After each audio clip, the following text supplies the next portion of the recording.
it seems that I can see the gleaming candlelight still burning bright through the sycamores for me. The new moonshine sends out its fragrance through the fields I used to roam. When I dream about the moonlight on the Wabash, how I long for my Indiana home. Jim Neighbors. We'll break in just a minute here, Tom. Drivers to your cars, please. All drivers to their cars. As the Purdue University All-American Band departs the pit area, we turn our attention to the 11 rows of 3. And the next commands will be coming from the pole position area. So stand by.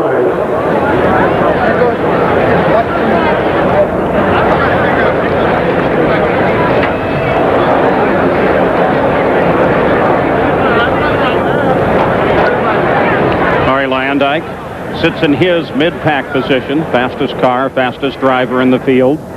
Tony Stewart, Davy Jones, Eliseo Salazar in that front row. We are just a few moments away now from hearing those things. John Paul Jr. as they strap him to his cockpit, and that job kind of a final goodbye, Danny. Well, it is. That's usually your crew chief that's doing that. He's the last guy to talk to you, see him wishing him congratulations, good luck, and all that. He wants him to finish. Mrs. Mary Pendry Allman. Okay. Ready, David? Okay, now. Then start the race. Ladies and gentlemen, start your engines. Eric Pendry Holman, the chairman of the board of the Indianapolis Motor Speedway, as she calls the engines to life, and drivers now begin to respond along with the help of their crew. Up and down the main straightaway, the roar begins to build as we're ready for the 80th running of the Indy 500. Let's go to Jerry Punch. For the past 20 years, Chuck Buckman and Paul Diatlovich have come here as mechanics, but this year they pooled their pennies to buy a car, the number 18, starting in the middle of row 6 by John Paul. You got to wonder, Chuck, how different does it feel this year knowing the car you own is about to pull away? Most awesome experience of my life, be able to do this. And I want to thank Tony George and Jack Long and Earl's Performance and all the other people involved. It's just great. It's awesome. Paul, what is the emotion for you, knowing you got so much at stake? Well, it's a great day. I mean, it's what the IRL's all about. I mean, it's put people like us with a talented driver like John Paul, put some good sponsors like Earl's Performance Products, Andy Clements with V-Line, the Crown Plaza Hotel, and just one other person I want to say thanks. Thanks, Ralph. Well, their team is called PDM Motorsports. PDM stands for Poor Dumb Mechanics. Hey, let's go to Gary. I don't believe that for a moment. Here's Andy Evans. He set a record this year. He's got 7 cars in this race, and the amazing thing is this is your first time to experience all of this at Indianapolis. What are you feeling right now? Gary, I'm living my dream. When I was a boy in Fresno, California, I grew up with the Vukovich family. Rick Mears was in Bakersfield. This is the Indy 500. It's the sacrifice. It's the commitment. It's the ultimate sacrifice that Scotty Brayton paid this month, but that's what Indy 500 is all about. All right. Have a great day, Andy. Thank you. Thank you very much. Jack, Gary, this man has been here before, having cars on the front row. John Menard, does it ever change the feeling? Not a bit. I got butterflies in my stomach. My heart's pounding, and it's just as exciting as ever. Now we may have had a first, ladies and gentlemen. I understand that maybe all of the motors have been shut off. Might have been a little bit premature because it was my understanding that USAC hadn't completed their inspection and the Speedway gave a cue at the wrong time. So many firsts this year. Now for the first time in 80 years, it's gentlemen, start your engines. Let's turn them off for a couple of minutes. We're rewriting the book all the time. I've never heard gentlemen stop your engines, so this is a new one. We have to see what's going on. I hope it's not a long delay because we're all ready to race. You had an opportunity under closed-door session to talk to your crew, your drivers. Can you let us in on some of what you said? I told them we're going to have to rock and roll and do this one for Scott. Paul, that's about all that can be said right now. They've restarted the motors, though, so we're going racing. Well, that is a first. They started, then they stopped, then they started again. But, Danny, does that create any concerns for the crews? Oh, I don't think so. I mean, if they'd had any problems, but they quickly got them going back. They weren't shut off for long enough. It was probably more of a concern of what happened and are we going to have a 1-minute delay or 10 or 15 minute. But obviously everybody's now back. I see all the crews down there. They got their hands up. Everybody's ready to go. So started and restarted at the Speedway. Stepan Gregoire closest to you as the crews still stand ready and waiting. See the hand in the air. That tells everybody at the front of the field that their car is set, fired, driver strapped in and ready to go. Well, I'm looking down there at R.A. Lyondike's car. They look like they're doing a little last-minute adjustment to the seatbelt. That I can't really tell. The crew chief is down into the car. It looks like they're just trying to get him all strapped up and make sure all the radio mics, everything's put in the right place. At the front of the field, the cars begin to roll out. There is your front row. And let's take a look at how this field breaks down in terms of engines, the chassis, and the tires with those powerful Menard V6s there. One Buick, a Ford Cosworth, 24 of them, and a single Ilmor, 21 Olas and 12 Renards. And the stories in this race today, well, there are so very many of them, and we're going to keep track of some of them for you today. As the field rolls out, the question is attrition. How will the cars fare? R.A. Lyondike, fastest qualifier, but he starts back in the middle of the field. And Danny Angayas replaced Brayton. He is going to start in 33rd position. And Team Menard with their cars, how will they fare before this day is over? The rookies in the field, there are 17 of them, and how will they perform? And there is Danny Angayas. And the weather today will be cloudy, windy, we hope no rain. And now there is Danny Angayas as he pulls away a little bit late, perhaps a tribute to Scott Brayton. And Hideshi Matsuda, he had a problem. His car is not yet started, and they're going to get it off the edge of the track and down into the pit area is what the rule requires, and they will start it there, and then hopefully he will be able to rejoin the field. Let's go to Gary. We heard earlier the story of Johnny Unser and the great tradition of the Unsers at this place. There's another bit of legacy in terms of family that carried on today. Johnny Parsons Jr., his dad won this race 46 years ago. JP has been in it 11 times in the past. He's here for a 12th time now. But what a story to get here. He'd missed the race over the last 10 years. And then 2 weeks ago, a practice crash on the first day of qualifying really set the team back. But Blueprint Racing worked literally around the clock. And then with just a handful of laps, Parsons was able to qualify that car. He's starting deep in the field. He's looking to finish his first 500-miler since 1985 today when he was fifth. We wish JP well. Jack? Well, Gary, let's update you on Hideshi Matsuda as he went by. The engine just plain wouldn't fire. Now, you're looking at pit road. It's empty right now, but it'll get very busy. One rule, 100-mile-an-hour speed limit is in effect. At the drivers' meeting, another thing that was brought up is at the start. So many concerns. Well, USAC officials showed starts from the last 9 races. Consider this fact. We're talking about new drivers. Well, what about the fact there's a lot of new crews here as well? In some cases, they've only made a total of 4 stops throughout the season. They're going to more than double that today. This is going to be a very, very busy place. Fuel consumption, you got to stay on top of that.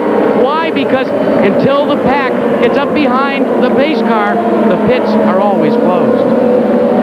Now you can see that the field began moving down the front stretch on the first of the 2 parade laps, and then the pace lap. Here is the way they line up. On the pole, Tony Stewart, Davy Jones in the middle of the front row, Eliseo Salazar to the outside. In row 2, Eddie Cheever, Buddy Lazier,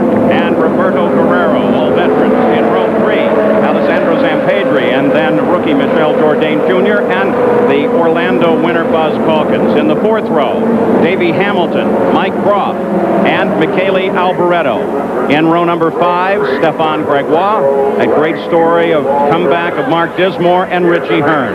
Back in the 6th row, Johnny Unser down on the inside, John Paul Jr. and Lynn St. James. In row number 7, Jim Guthrie, Ari Lyondike, and Scott Sharp.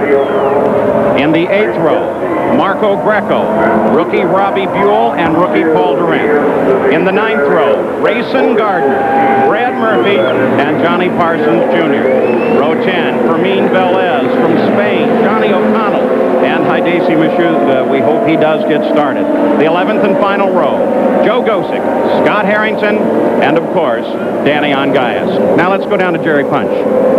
Greg Beck owns the car of Hidesi Matsuda. Greg, what seems to be the problem with the car, with Hidesi's car?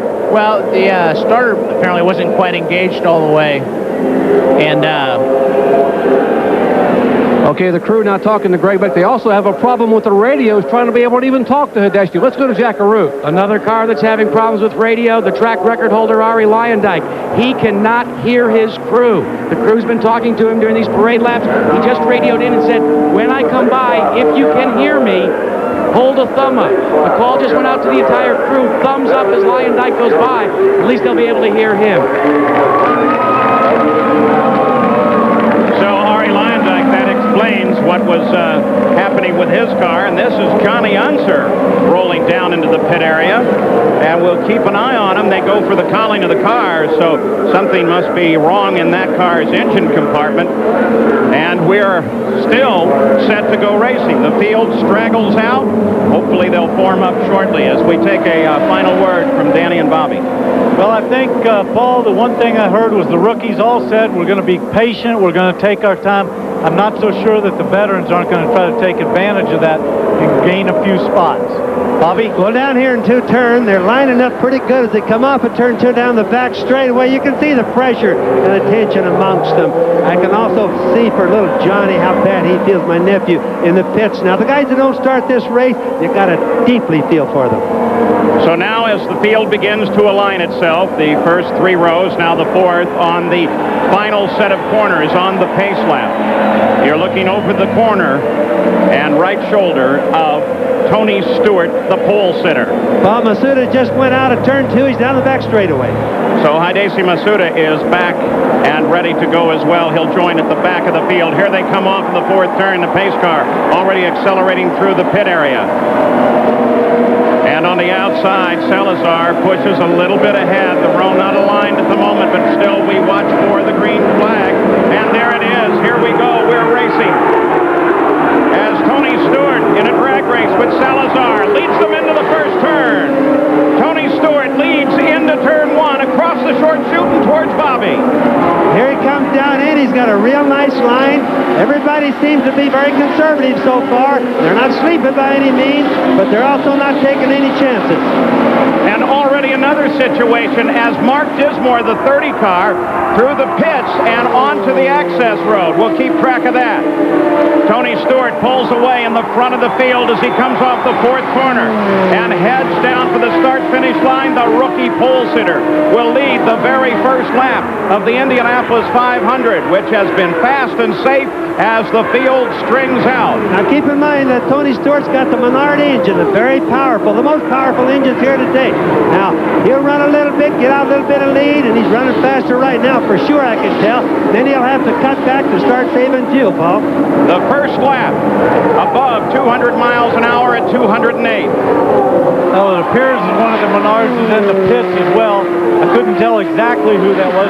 It was Mark Dismore. Mark Dismore obviously has a problem. He's been in and out of the pits. And Tony Stewart did exactly what he said he was going to do at the start, which was go race it. I'm going to lead that first lap. And he's doing it. Mark Dismore, they top the fuel off. They'll always do that. Change the tires, so probably handling. I don't know. He's got something besides the handling problem, Dan. He's not in there for handling. They've changing the tires is just in case something got cut while he was on the track. Yeah, that's pretty standard procedure, Bobby. I think he's got more wrong than that. He was actually in before the green flag, so I would assume something was a problem. And I think we've got a yellow flag. Yellow flag out right now, and they've called it because of debris on the track, and that will slow the field down. There's Roberto Guerrero as he was chasing Davy Jones just before the yellow came out. So there's the way they line up. 2 laps complete at Indy, and we're yellow for debris. Mark Dismore, as he comes out of the pits, and he was the reason for this yellow. At least he instigated the situation that brought the yellow out for debris on the track. In this case, the debris was mud. As they came to the start of the race and the green flag flew, Mark Dismore got down very low on the apron on the inside of the track, and he had a problem. And we'll take a look here, and we actually have 2 situations working. We have Scott Harrington, who got in trouble, and there he is, as he came flying up on the back of the field and then shocked the brakes, and that got him down on the inside, but look how he kept that off the wall. He just ran right up way too fast on those other cars, Paul. He wasn't looking far enough ahead. Now, that's a bad case of inexperience right there. That was, and those guys, I don't know how he couldn't see him, Bobby. He was right there in front of him. It was clear. It wasn't like he came around the corner. He just was carrying too much speed. Yeah, especially in the straightaway, Dan. It's not hard to see there. And here is the other situation. Mark Dismore on the start. This is turn 1. And down on the inside there, he just nipped the inside, it looked like, and that twisted him around, fortunately, to the inside. Well, that's right. It looks like he just pinched it down a little bit, turned the wheel, and lost it. All right, let's go to Gary Gerald. Well, I'm wondering if what may have entered into this factor. Remember, and I don't think we've addressed it yet today, no rumble strips down on the inside groove that have been prevalent the last 2 years. And so certainly you get down there and you drop a wheel off, as wet and as muddy it has been, it kicks all that stuff up on the track. That creates a problem. Once Dismore got back into the pits, as he made a dramatic wing change at the front, the crew actually made 4 to 5 turns on the nose wing, and then he stalled the engine getting out. So clearly, nerves may be frustrated and frazzled just a bit, but he is back on the track. Jack? Gary, talk about pressure for Arie Luyendyk. We told you he wants to go to the front. The radio is out. The crewman, the pit signal board, they brought out a plain old-fashioned blackboard. He has got to get signals from his crew with a piece of chalk on a blackboard. And as we're set to go green, Arie Luyendyk started 20th and now is in 11th place as we're ready to go green. Johnny Unser and John Paul Jr. both in the pits as they work on their cars. Looking for green. Here we go again. Green flag comes out on the 5th lap. And Salazar closes on the back end of Tony Stewart's car. Everybody else cleanly through the first corner. It looks like Roberto Guerrero has jumped up a spot on Davy Jones. Davy Jones, you see a glimpse of him there. We're going to go back. There is Arie Luyendyk, car number 5, that red and white car, as he comes alongside Mike Roth and continues his charge up toward the front of the field. My question, though, would be, Bobby Unser, whether or not you would make that move this early on a race like this.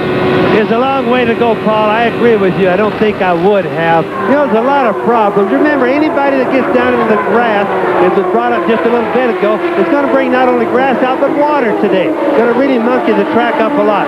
So a lot of these guys are going to be looking for chassis change. It's not going to help. Incidentally, to show you the track is fast, a little while ago, Tony Stewart had already turned a lap at 229 miles an hour. 229.3. You saw Arie Luyendyk overhaul Michel Jourdain, pick up 8th place. Well, I think Arie's moving. He wants to get up to the front of the field. That radio really won't hurt him until later on when they start having to do strategy and making pit stops. Right now, he's just focusing on getting to the front of the field and getting out there in some clear air. You know, Danny, when the traffic is thinned out a little bit like it is right now, Arie knows that's the time to make hay. In other words, pass the guys when it's opportune before something happens.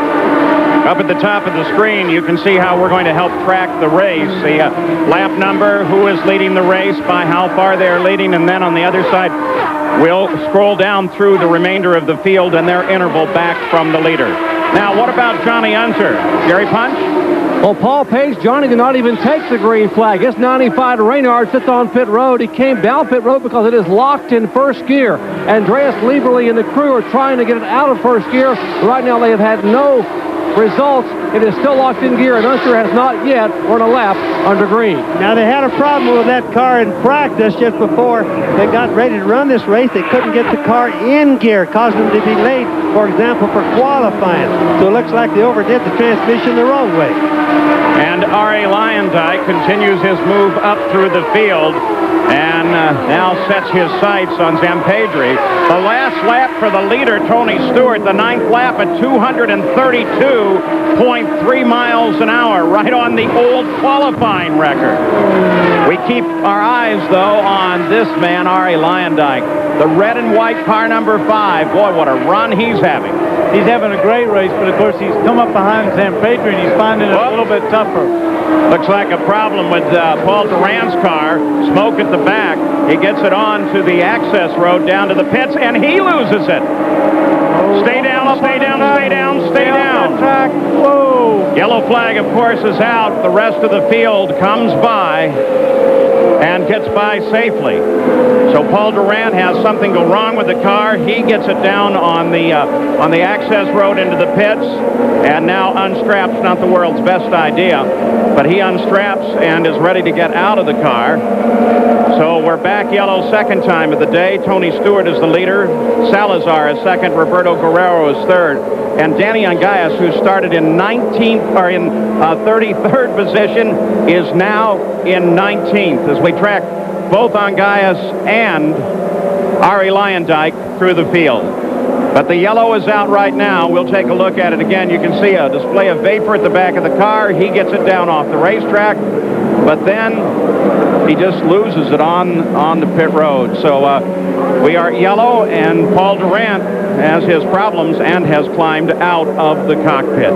11 laps of the 200 are now complete.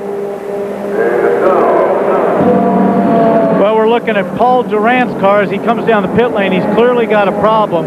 Now, as you see the car go forward just a little bit, stop right there, just under this part right here. The fluid is starting to come out of the radiator, which is right in that spot. And as that comes out, it goes right back along here underneath that nice rear slick tire. And as he goes forward, the liquid gets under there. He starts to get sideways. Boom, he's gone. He's lost it. He's got no control when that liquid goes under that rear tire. And just before we went yellow for this incident, Tony Stewart turned a lap at 234.4 miles an hour. Jerry Punch? Well, veteran Darrell Safi is the chief mechanic for Paul Durant. And Darrell, what happened to the car? He lost the motor and it locked up the rear wheels, and he spun the car when the motor blew. Did you get any advance warning at all that he was going to have a problem? No, not at all. It was a brand new motor. We just put it in Friday and Saturday, and it just went away. Unbelievable. They lost that engine in one lap on Thursday's carburation day. This engine, another brand new one that goes away here within a few laps.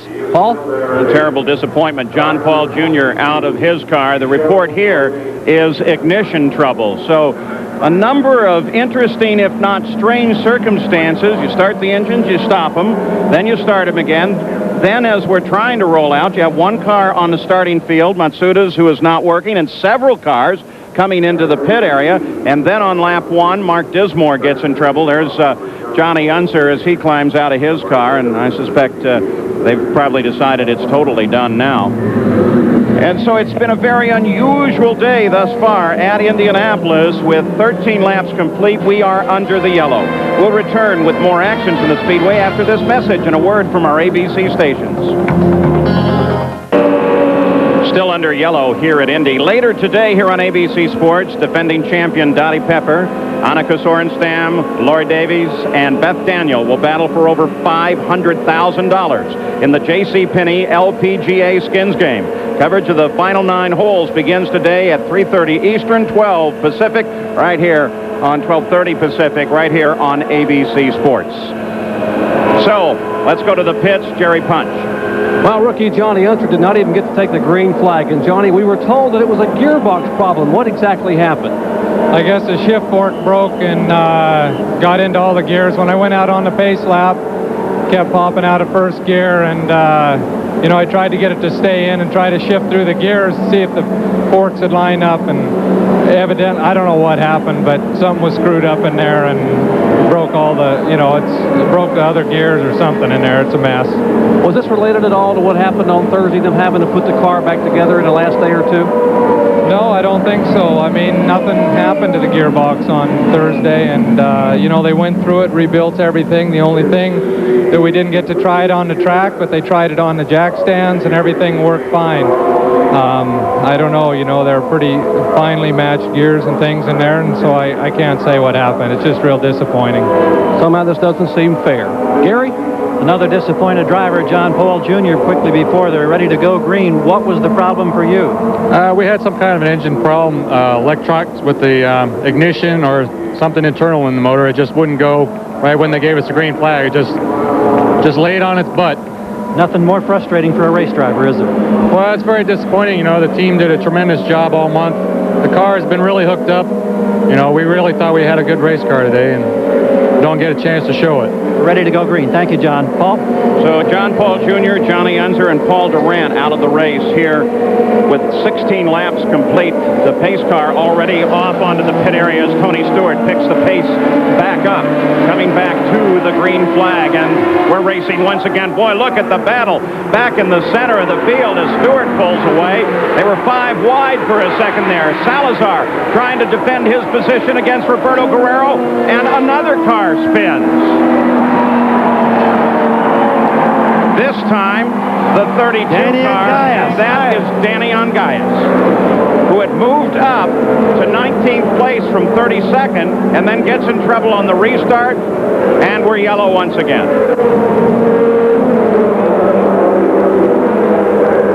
This is looking at it. I don't know what happened high there, in the but groove. he just looked like maybe he just stood on the gas too hard and turned that car sideways. He just busted the rear tires loose, Danny, just as you thought there, and came around. The lucky part of it is he was going awful slow, which means it's easy to break the rear tires loose, but by the same token, he didn't go fast enough to get out and hit the wall. Let's go to Jack Arute. Well, I think maybe we might be seeing something shades of several years ago. Remember when the temperatures were real cold and only Goodyear was shoeing the Indianapolis 500? Leo Mel told us at that time, cold tires are a problem.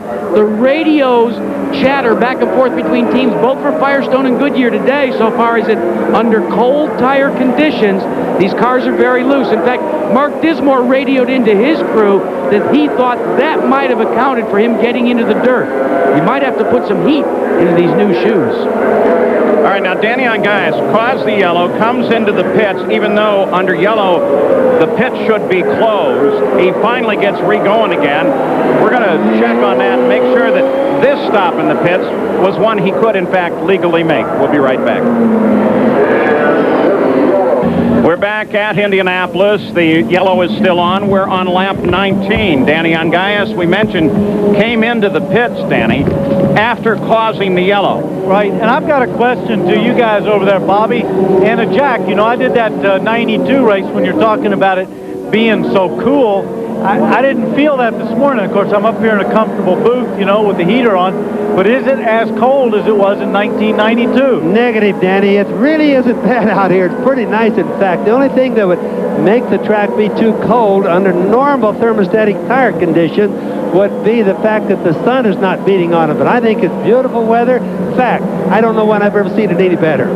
Well, the field works their way behind the pace car through the second turn, and Kerry Agajanian of the Indy Racing League has joined us here in the booth. And Kerry, as we look at this, there is the yellow light on as we see Danny Ongayas heading to the pits. Now, what is the rule?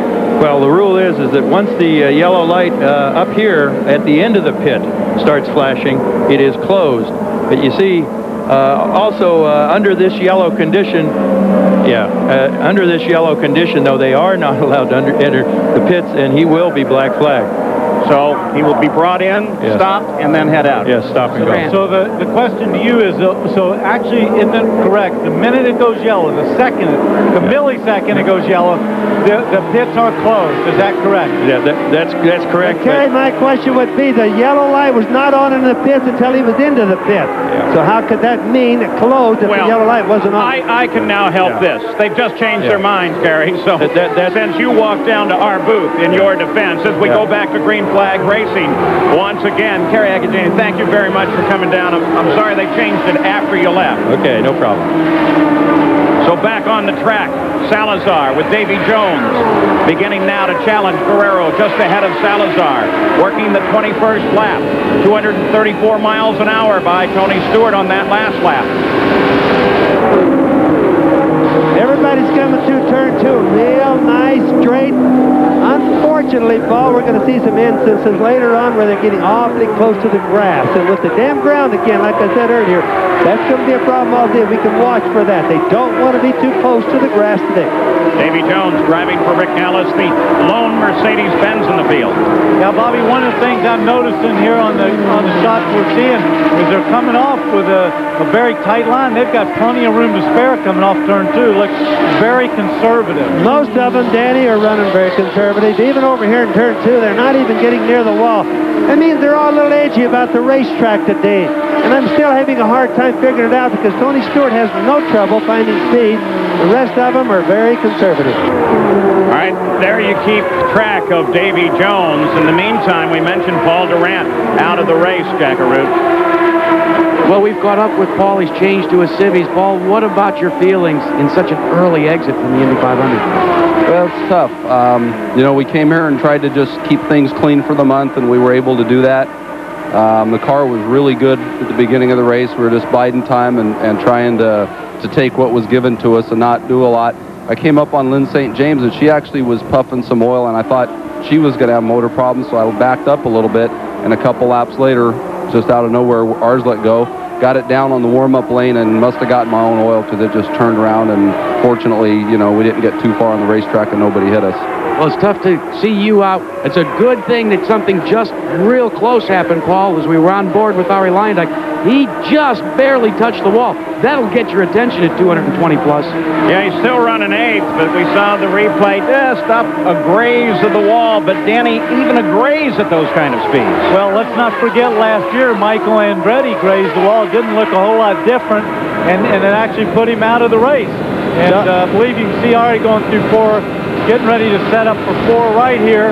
He'll go through, and you should see a black mark right there on the outside, right there. As we just went by. That's the where he just touched. He obviously looks as if everything's okay. He's running around, speeds are awfully early in the race, Danny, to be doing that.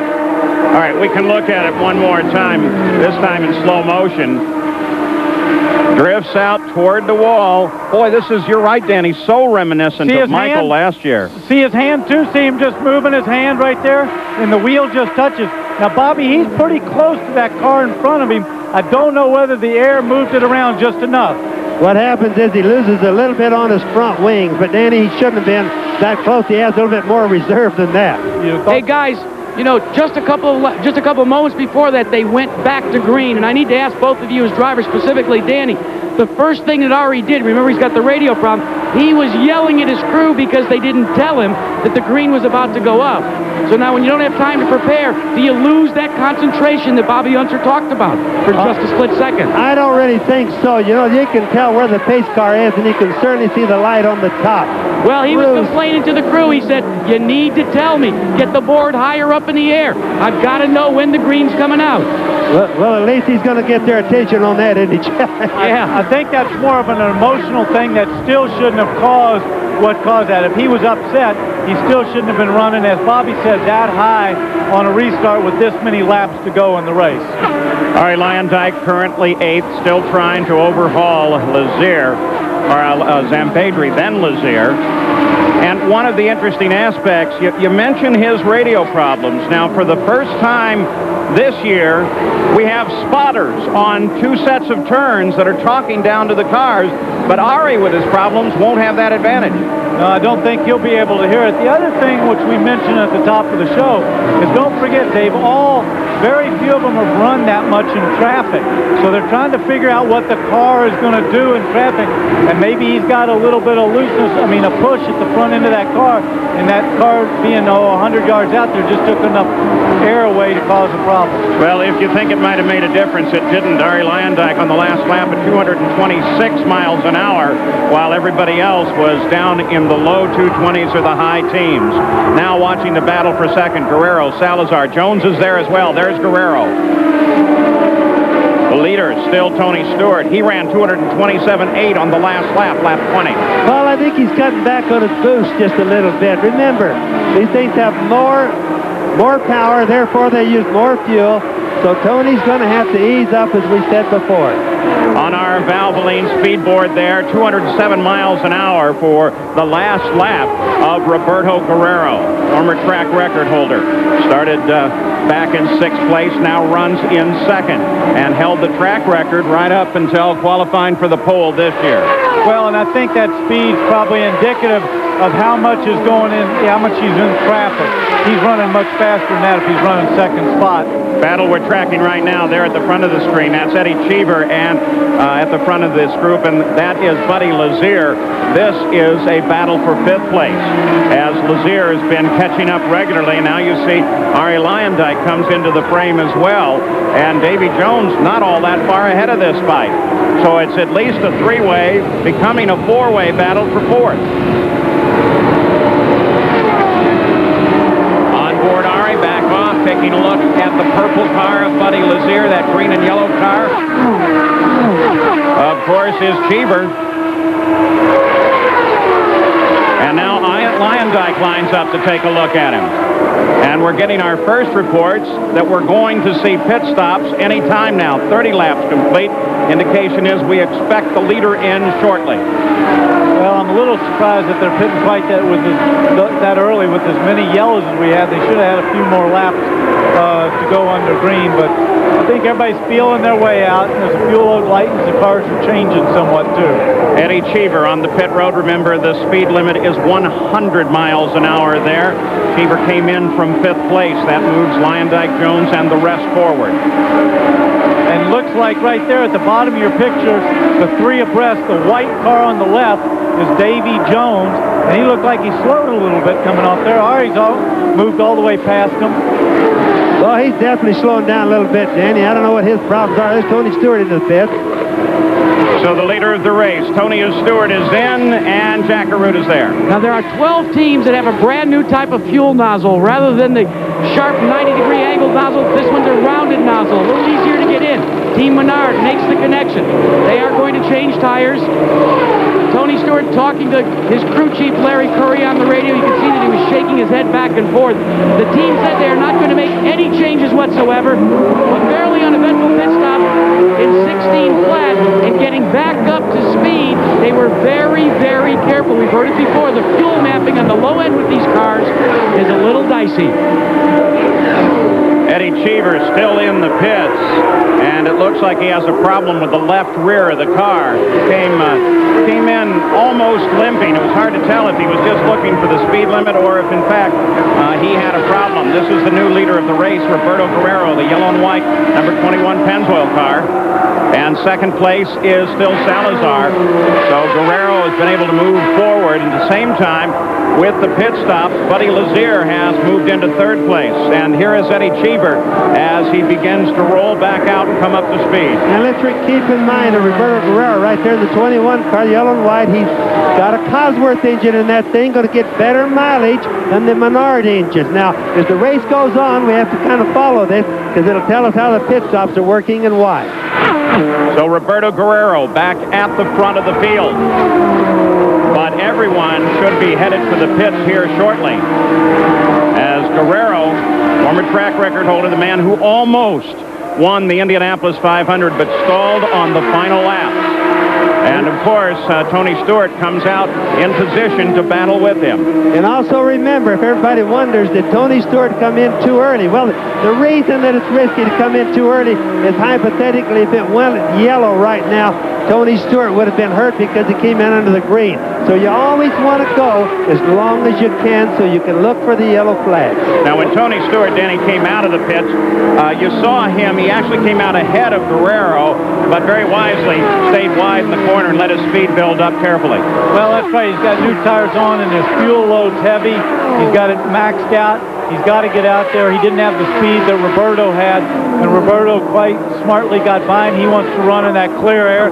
There's Eliseo Salazar in the pits, but he moved past him, and now he's tucked right up there behind Guerrero. He'll probably make him run past him again. Now you forget Guerrero's got a pit here a few laps. And which is exactly what Stewart knows. Now you can look at Salazar's car just before they dropped him off the jacks to go out. They lowered the right front wing down just 1/2 of a turn, which is a very minor adjustment thing. They want the front end to be a little tighter. Just the opposite of what we've seen with some of the cars spinning out today early on. All right, so Tony Stewart has made his stop. And, of course, Roberto Guerrero and Buddy Lazier has not yet stopped. Neither one of those cars have, so they lead the race, and then everyone else is making their stops and beginning to fall now behind the lead of the race. This is the first time that Guerrero has led since 1987, Gary Gerald. The pit stop for Eliseo Salazar, Paul, was sensational. 12.2, and I went and double-checked to make sure they got a full 40 gallons in. They said, yes, we did. The guy that was so impressive as a rookie last year is off to a terrific start. And remember, we were wondering if they were spread too thin with 7 cars for this Team Scambia. Very impressive first stop for Salazar. So with his stop, Tony Stewart falls back through the field and sits down now in 12th place, but at 229 miles an hour the last lap. And it looks like Roberto Guerrero is slowing to come into the pits. It's time for him. He's got to slow it down there. Now, by the time he crosses that white line right there, he's got to be down. Right there, he's got to be down at 100 miles an hour. And they said they're not going to give him any fudge factor. It can't be 101 or 102, 100 miles an hour. Jack? Well, Danny, Roberto Guerrero now has to find his marks at over 100 miles an hour after traveling twice that speed. The crew waves him in. It's kind of like coming in and finding your marks as an actor. He's done it before and does it very, very well. John Barnes, calling the shots from the other side of pit wall, said no major changes, no chassis adjustments, just try and clean the radiator inlets out just a little bit, make sure there's no debris. Now they're using an older system, vent system, for their fuel, and they are off and away in 17.1. John Barnes, that was a terrific stop for you guys. A great stop. Yeah, it was great. We'll see what happens. Yeah, but John Barnes has a good crew. He does a real good job. But interesting in comparison with the Salazar stop, 5 seconds faster. Yeah, in 5 seconds, don't forget, there's about 500 yards on the track. And Bobby, something interesting, Guerrero went out there with stickers on those tires. Those are brand new tires. Yes, you know, that shows, Danny, maybe the thermostatic problem isn't nearly as bad as we wondered about early on, doesn't it? It does, but the one other thing that shows to me is that they don't have all their tires scrubbed in as well. Let's go to Jack. Well, Larry Lyondike, they are making major chassis adjustments going down a full turn on the front wing. They're having a problem on the right rear. They had a problem finishing off the lug nut. They've completed it. This is a long stop. And remember, guys, all those positions he gained under green flag conditions, they just went away under a green flag stop.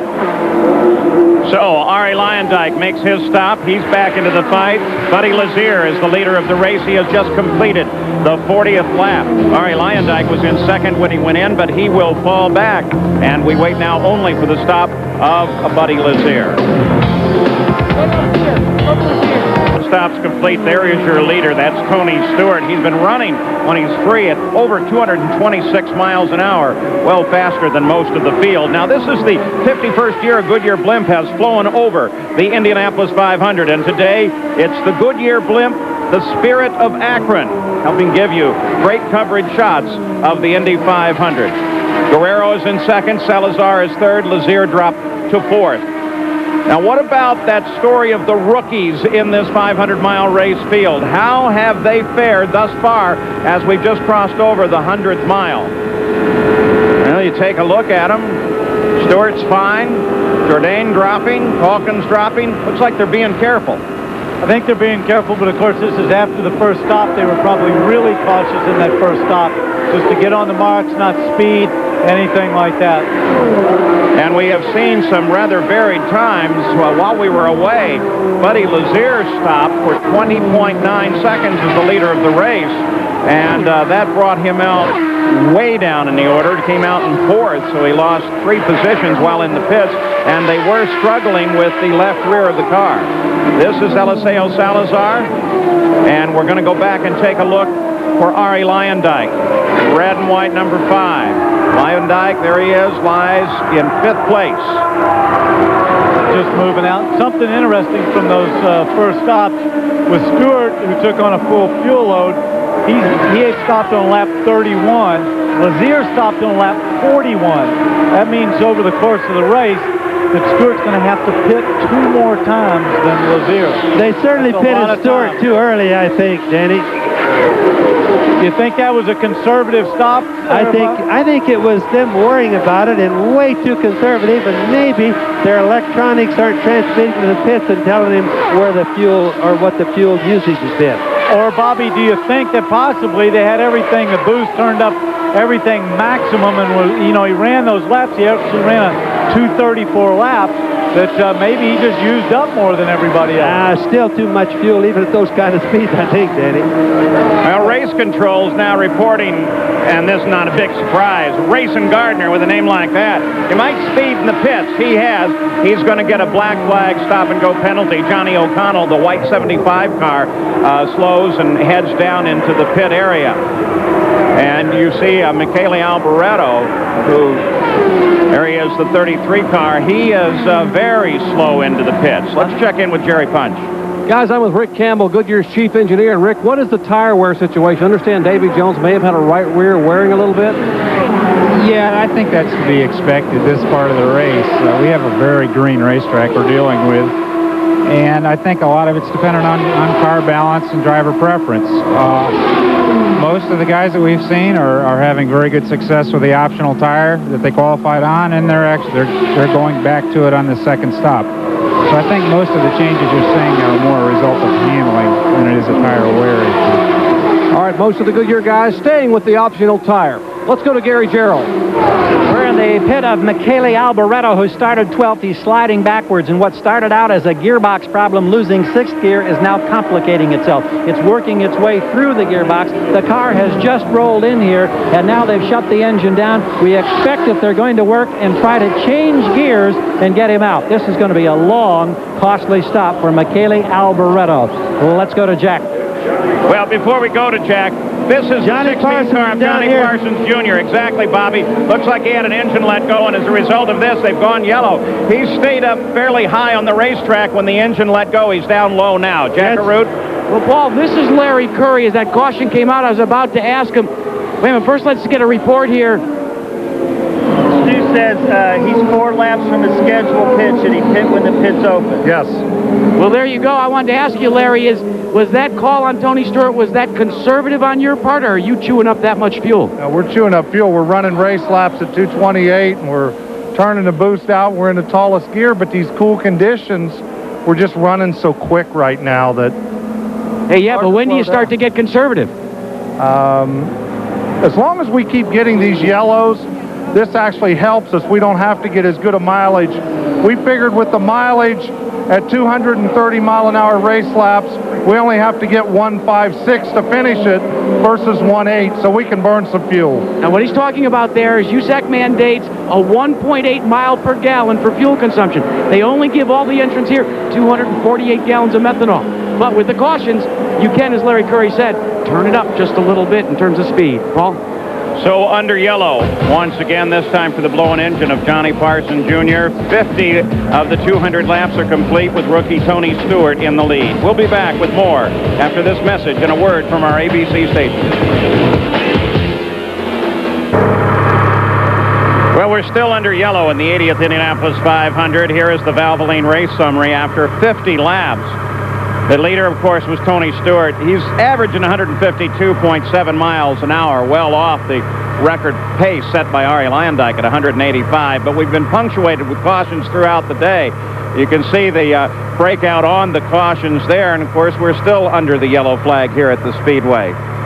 So We have the cars out of race, and that's Johnny Unser, and then Paul Durant, John Paul Jr., and most likely we'll see Johnny Parsons' name added to that list. Tonight on ABC, following America's Funniest Home Videos and Lois and Clark, Susan Lucci and Barry Bostwick star in the erotic thriller Between Love and Hate on the Sunday night movie. And tomorrow night, Peter Falk stars in a Columbo mystery movie, Columbo Goes Undercover.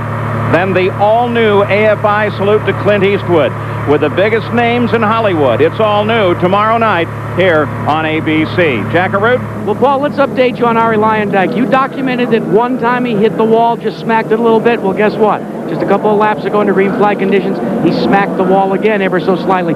They were concerned about tires. Everything seems to be okay, but here's what's wrong with Ari's car. Consider this the nose of Ari's car and the rear of Ari's car. When he goes into a corner, as he turns the car, instead of it turning this way, it's going this way right out to the wall. Now, you call that a push condition or understeer. Now, remember in the last stop, they did turn on the front wing. According to his crew chief, Bruce McCandless, they got to do some more wing turning next pit stop to get the looseness out. I mean, the push out. Either that, Jack, or put a little bit more stagger in the tires would help it. Gary? Well, different kinds of problems for Eddie Cheever, who started inside in the second row, started fourth. He slipped back and on the first stop had a problem on a spindle that cost him. He was very emotional, very upset, according to the crew on the radio. What they've tried to do with the second stop is get him calmed down. They're not too concerned, even though they slid all the way down to the 21st position, because they say we were running laps at 230 miles per hour. If he can get that in that rhythm, he may be able to get up through the field. Jerry? 51-year-old Johnny Parsons just stepped out of his 93 Lola, and Johnny, it was a short day for you. What happened? Unfortunately, something got in the radiator and cooked the engine, and that took us out. But, you know, the Electech Firestone car was just handling real good. We want to thank National City for getting on board at the last minute. Car felt good, Jerry. At the beginning, it was a little loose. So Billy Bignotti put a little more wicker on it, and I think we were right there, you know, staying on the same lap as the leaders. And that's not bad, you know, and I'm sure we would have had a good finish. That's Johnny Parsons as Tony Stewart makes his way on the pit road, Paul. Yep, still under the yellow, Tony Stewart coming down, Jack. Well, remember, we heard the conversation with Larry Curry. They were going to bring him in 4 laps. This is a normal pit stop, the luxury of the caution. Now, what's great about this, guys, is you can be very certain about what you're doing. Make sure all the jobs are done completely. Now, listen to the cars that goes out. See how deliberate that sound is? They want to make sure that everything's absolutely perfect on the exit. Let's all keep in mind, too, that the Menards have problems getting out of the pits, I'm sorry. And you can hear his not running as good like as the Cosworth might. They have problems because they run them really lean when they leave the pits. So Tony Stewart tops off. We'll take a look at the full field rundown with Tony Stewart, the rookie, at the top of the field, and that's the entire rundown. That was after 53 laps. Now, we're under yellow, though. The field is now fairly well gathered up as you look through the entire 33-car list, with, of course, 4 cars now being listed out of the field. And we anticipate that pace car will be going back up to speed and heading for the pit shortly. Mike Groff has been reporting problems with his pop-off valve, and Johnny O'Connell came to a stop on the pit road as well during the last few minutes, and so we'll keep track of both of those for you. What about Eliseo Salazar? What a nice stop the first one was, Gary Gerald. Second one, Paul, didn't go nearly as well, but they had the luxury of yellow flag conditions. Remember the first one at 12-2, terrific time. The second time he came in, Dick Simon, who's on the radio with Salazar, said, we're in the window, we're positioned, the car's working great. The only problem was stalled the engine this time on trying to get out. But with the yellow, he only slipped down on the pylon, Paul, to the number 8 position. So Salazar still very much a factor. Jerry? Well, rookie Johnny O'Connell sits on pit road, Gary, with the engine cowling removed, and they've been trying to work over the car. Now Clayton Cunningham, who owns the car, talking with the crew. Let me get a quick comment from Clayton. Clayton, what is the problem with the car? It appears to have stripped the fuel pump drive quill. It's a mechanical fuel pump inside the pump that's driven from the front of the motor, and there's a flexible shaft that drives it, and it appears to have stripped. Any chance you can get it fixed? No, you'd have to pull the engine out to get to it. Okay, that's the sad news for rookie Johnny O'Connell. Paul? Well, that is sad news as well. Johnny O'Connell with a major problem out of the run. Guy that worked so hard to get in here, came in here 3rd in the IRL points. And then he struggled and didn't get out until the Monday of the second week. fought to get some sponsorships, and he was working 12-hour days on the phone. Finally got out, and to have something like this happen, that's really frustrating, not only for he, but also his crew. Those fuel pumps are down in the front of the engine where they have an awful lot of heat. Even though the alcohol, the methanol, as Jack mentions, it cools everything off, they still have an awful lot of heat. Every time you shut them off, it's in a compressed area down there where the heat doesn't get dissipated. That often fries the fuel pumps a little bit. Remember, too, that next year they're going to change the formula here for Indy. The turbochargers will be gone back to the normally aspirated engine.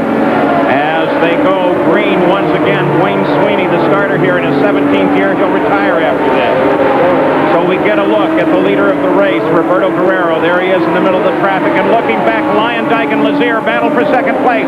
Lyondike, for the moment, has it, but Lazier's got a little clear run off the corner. Lazier back into second. Lyondike to third. Tony Stewart is fourth in this run, and Stefan Gregoire is fifth, followed by Zampedri, Jones, and Salazar. But the battle is at second. Well, that Lyondike really woke that Lazier up. That putty really took off. They came through turn 2. It was a flat-out race, Paul. I'll tell you what, Buddy Lazier made a great move there. He just didn't give up. And I think we see there, too, Bobby, how much grip this track has.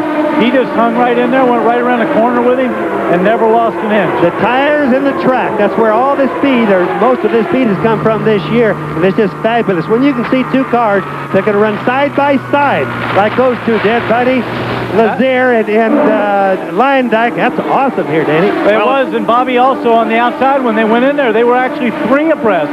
There was a slower car that they were lapping. That was some pretty exciting racing going into turn 1 this early in the race. So Tony Stewart has come up to try and challenge Arie Lyondike. They've been having to deal with traffic, but you saw at one point Stewart was almost alongside, almost past.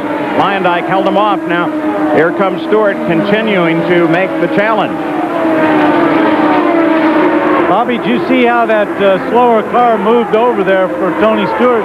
I never seemed to get that when I was racing. No, Danny, you always hope for it, but didn't happen very often. But I think, no, he wasn't really going that fast. But I think what happens is these rookies, we've had so many of them this year, they've had more instruction than they used to have in our day. 59 laps complete. You ride on the front now, the fourth place car. Tony Stewart, the rookie pole sitter here. There is Buddy Lazier. He runs in second place, trying to run down the leader, Roberto Guerrero. 59 laps. That means we're well underway here. It started the day with rain at Indianapolis, but they got started a little bit late, but started nonetheless. And right now, the good news is the sky looks like it is clearing. Lyondike gets caught down low in turn 1. Stewart closes in on the back. Well, I think I spoke too soon. That guy didn't move over Ferrari, and that was some pretty close racing. These guys are all having to go out there right now. You know, it's very difficult for a guy being lapped here. I've only been that way a couple of times in my life at this racetrack, but you know, when you have fast cars in front of you and fast cars behind you and you're getting lapped, it's really difficult to watch both ends at one time. Bobby, you got to be real careful. We got records on all your laps here, pal. Yeah. So now, as we continue to watch this battle, Gary Gerald has Michele Alboreto out of the race. Michele, we know you had problems with the gearbox. Once you lost 6th gear, it just got progressively worse. What were the conditions like? Were you ever able to race fully effectively today? Yes, unfortunately, I started quite well. I was in the first part of the race just to control the situation, and I lost the 6th gear after 15 laps, 20 laps. And then the gearbox became even worse and worse, and I lost all the gears now, so there is nothing to do. But the condition side is very good. Everybody making a good job at the start, and everything is fine. Thank you. Continuing to track Arie Lyondike there in the box in the upper right-hand corner. That's Stefan Gregoire, who was the fastest rookie when he came here. And he has had a nice run, started 13th up to 5th, but now obviously there's some serious trouble there. I think what we ought to look at now, too, is that Arie and Tony have gotten through the traffic, and now we'll see who's got the speed, because they're out there pretty much by themselves, and we'll see how these guys shape up. Of course, there's Arie going through our screen right now, and Tony Stewart is right behind him. But you know, I talked to Buddy Lazier last night before the sun went down, and Buddy was really not going to attempt, or not going to put a lot of effort in trying to lead the race. He would like to run second or third, putting a lot more attention to winning the race rather than leading. And as we check our Valvoline speed chart, we see the laps that Tony Stewart has been reeling off, and they have been very impressive. 232.9 for Ari Leyendijk on the last lap. Roberto Guerrero, the leader in traffic, 224.8. Now, we saw Stefan Gregoire in the pits a few moments ago. Jerry Punch, what's his status?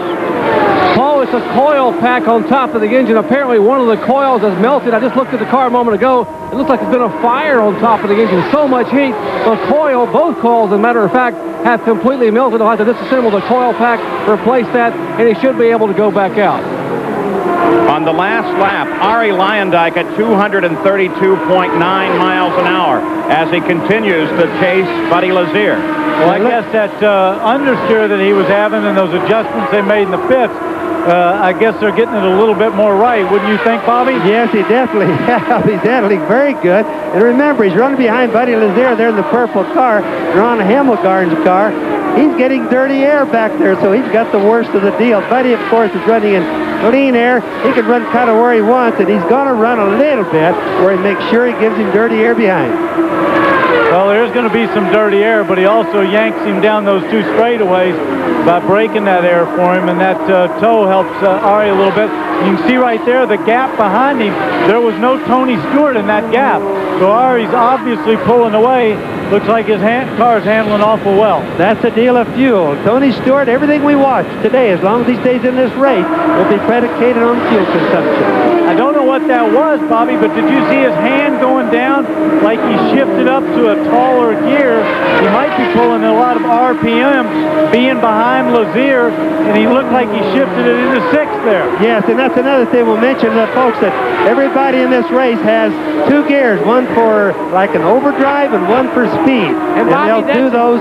Bobby, that's exactly what they started. Tony Stewart's team talked about having what they called a cruise gear when they weren't in traffic.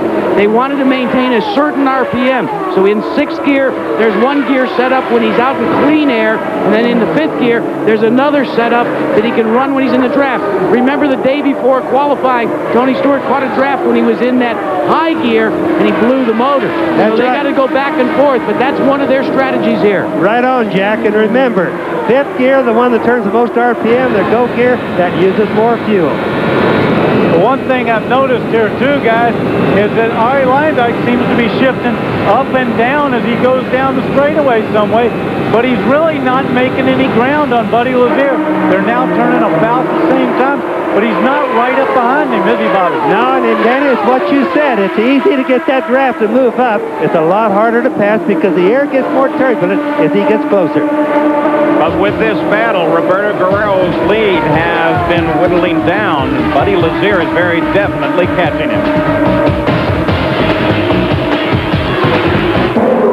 Back at Indianapolis, we are under yellow here. Debris on the track is the reason for the yellow, and so most of the field now heading down on the pit road for stops, and some developments will continue to track this. The leader, of course, is Roberto Guerrero. He leads that group in. Buddy Lazier, second. Ari Leyendijk, third. They are all right in order there. Fourth place car is back in the line. That is Eliseo Salazar, and then Davy Jones and Alessandro Zampedri. So we watch Leyendijk. This is going to be the time, Paul, this is going to be the time to see how good the pit crews are right now. Let's see who's first out. They all came in together. Let's go to Jack. Well, as Roberto Guerrero gets his service, so does Tony Stewart. Now, Tony had a little bit of a problem just before the yellow flag came out. They've been adjusting on the boost pressure just a bit, and it leads me to believe they might be trying to conserve fuel. But what happened, according to the engineer, is that Tony may have gone the wrong way and literally popped the valve off. And that caution allowed him to get it back reseated. Larry, we understand that maybe Tony had actually popped the valve, and that caution was fortuitous for you because you could get it reseated, right? Yeah, we wasn't sure.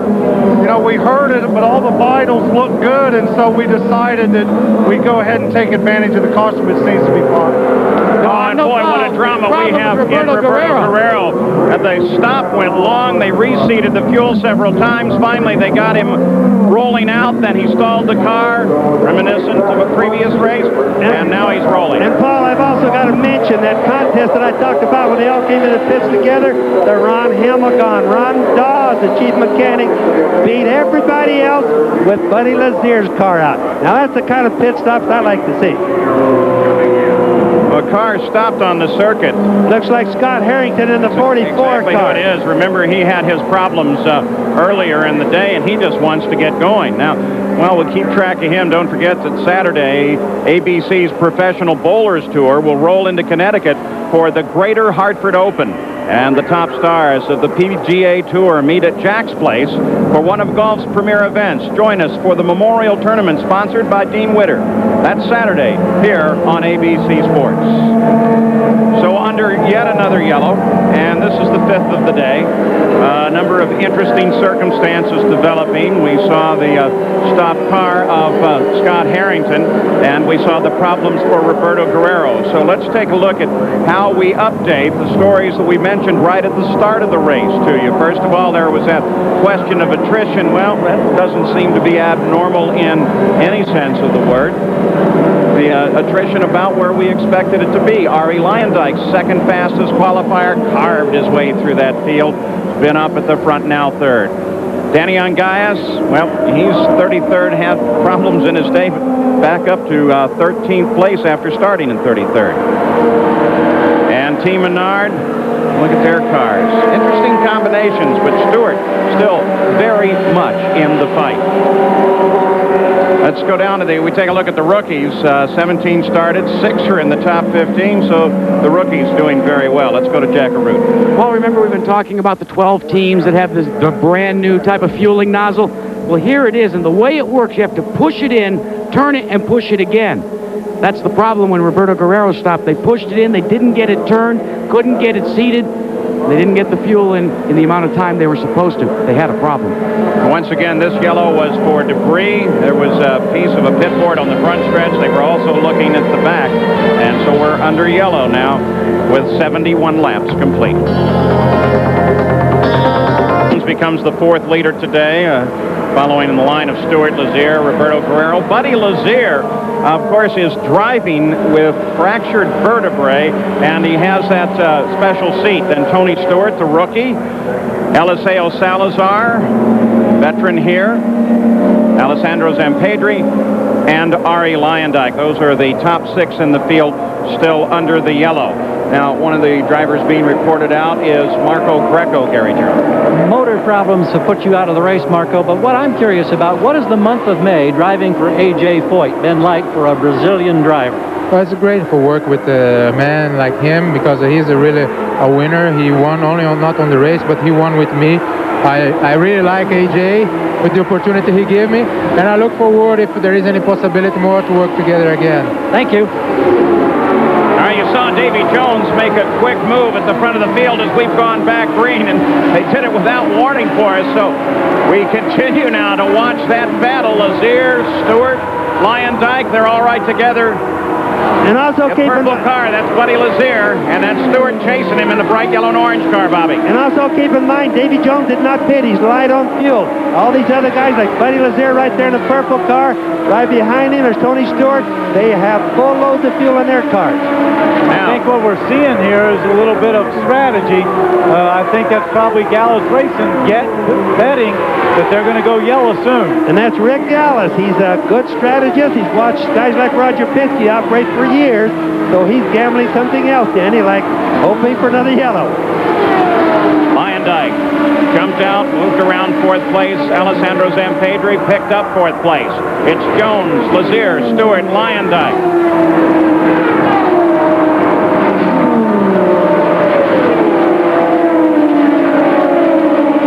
The track on Ari Leyendijk, the red and white car number 5. Jones, apparently his owner, Rick Ellis. There's Lazier, there's the 2nd place car, and there is Stewart, and there is Leyendijk. That's the top 4 for you. It's developing into a good race, folks. So now tracking the battle at the front of the field. First 4 positions. They're running together on the racetrack. Jones turned the last lap at 226, while Lazier was up at 227.2 miles an hour. There's Stewart. And interesting enough, like coming through turn 2, almost all of their grooves are virtually identical right now. Something we didn't have early in the race, Paul.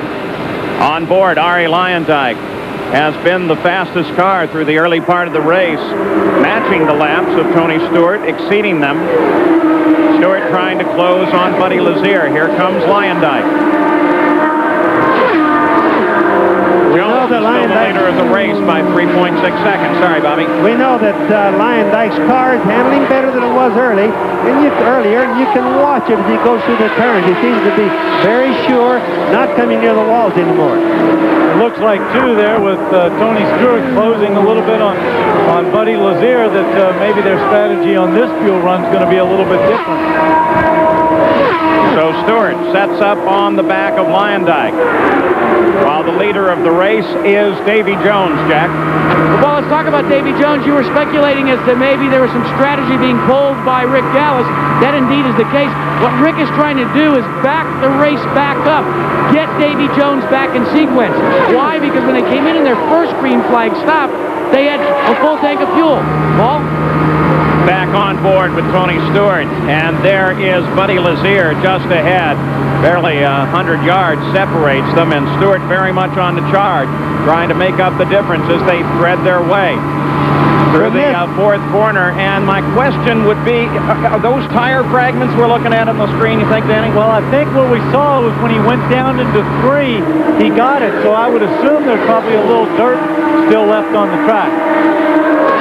That's pretty easy to be happening now, especially where the track goes so close to the grass down there. And that really wouldn't affect the handling yet, but it certainly looks bad on the camera lens. So Stewart makes the move.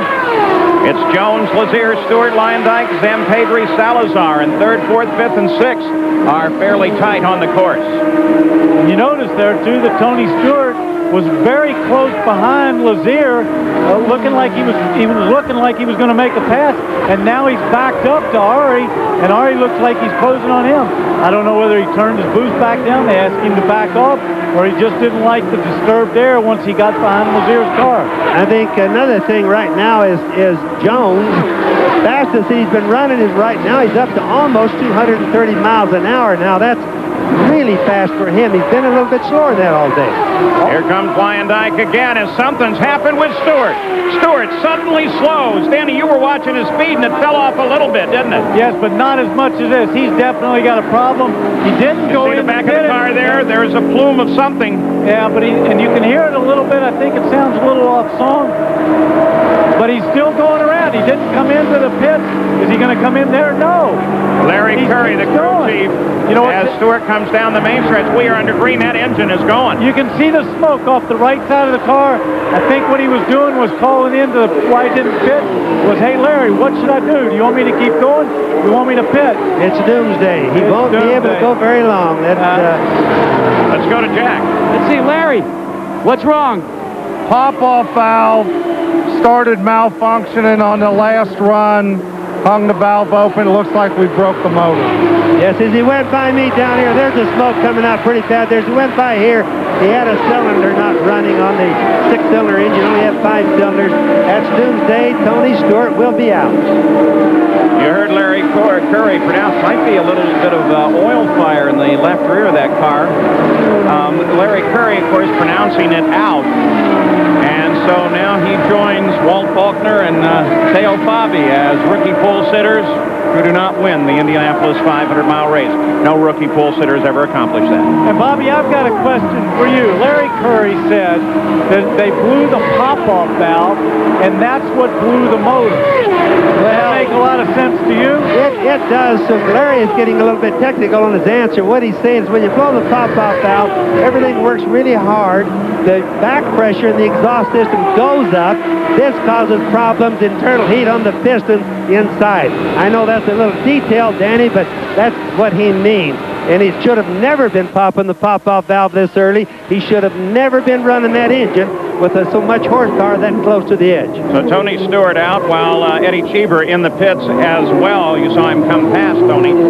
Let's go back and look at the replay, but let's also listen to the onboard, and we'll hear the engine.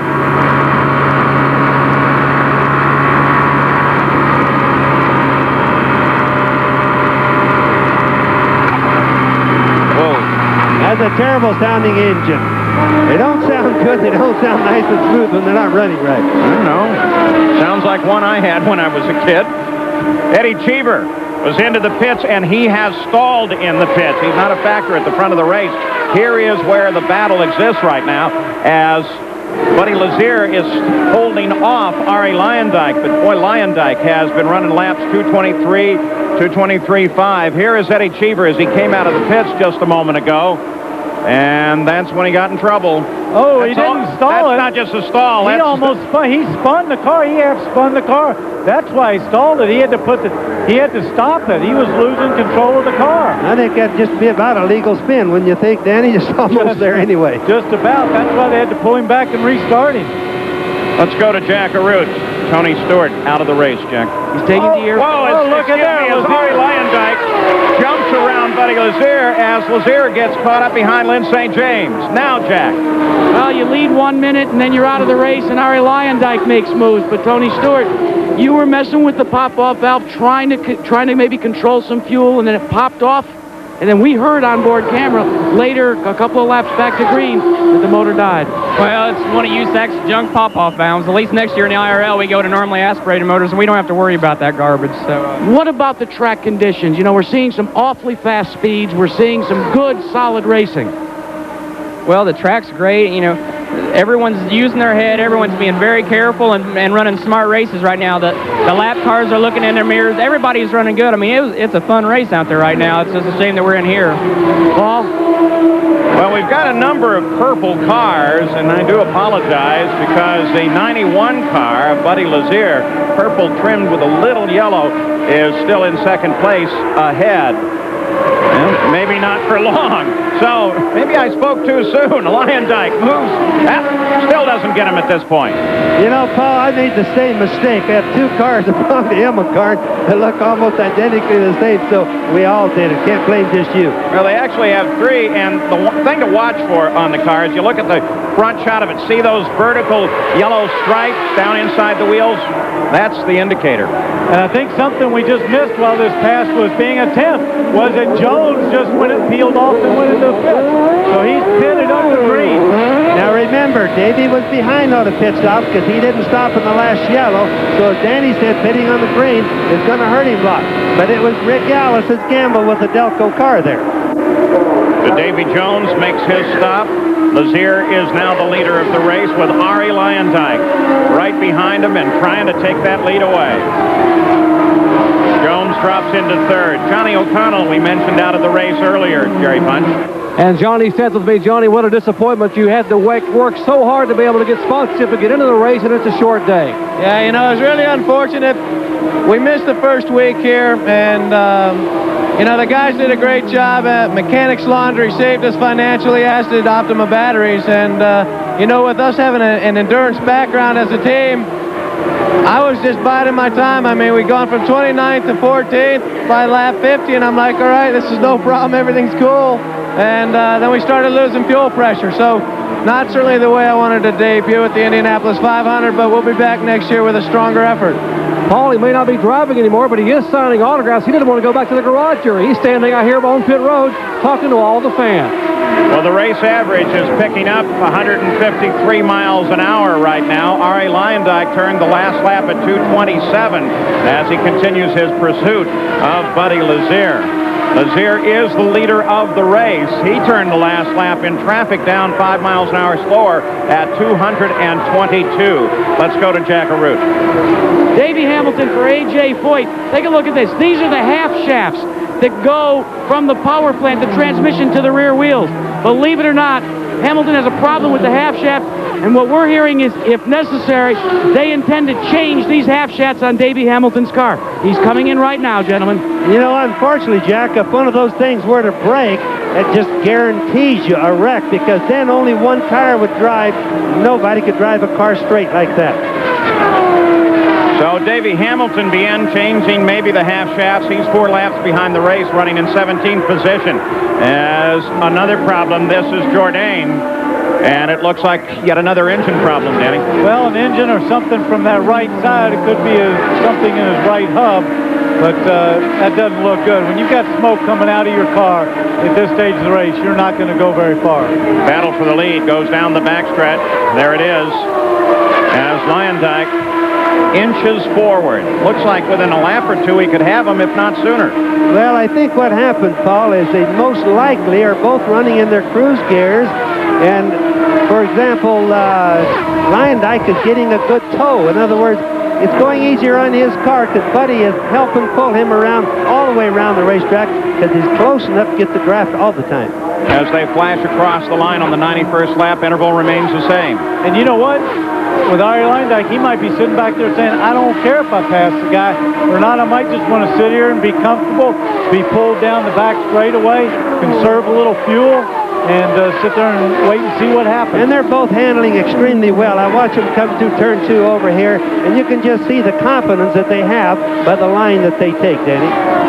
Interval closes in just a little bit. Let's not forget one other thing, Bobby, that Arie Leyendijk does not have radio communication from the pits to him. So he might be just strategizing himself a little bit and waiting to see what unfolds. Well, Buddy's team could make the decisions, and he can follow, and I think that's basically what you're saying. Traffic just ahead of the leader of the race. This gives Leyendijk an opportunity. They're on the backstretch as they close in, but the yellow comes out. And number 10 over here. Number 10 car. The number 10 car, Brad Murphy, just came off of turn 2, whacked the wall pretty good, got sparks and fire off the magnesium wheels. So watch for him to come in, Paul. So Brad Murphy, one of those. That was under the yellow flag also. He came into the turn 2 high, Paul, slid right out, hit the wall. And I think he's probably heading for the pit.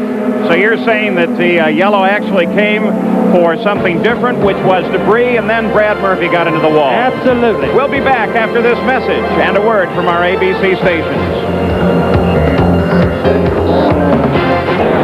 Well, back at the Speedway, the yellow is out. The pace car is slowed on the backstretch, trying to get everybody gathered up. You're looking down from the Goodyear blimp, the Spirit of Akron. At the controls, Captain John Moran. The cameraman is Richard Morkel. So they sit up there. They give you some great shots of the day up in the haze.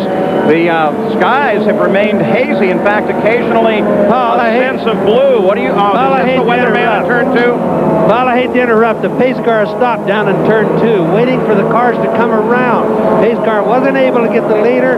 Too many laps go by before they open up the pit, so he stopped. Now Buddy Lazier's coming off of turn 2, and he'll catch up with him down in turn 3. All right, so the pace car now inches forward as the field tries to catch him. Next Sunday at 1 Eastern, 3 Pacific on ABC Sports, we head to the Milwaukee Mile for the Miller 200.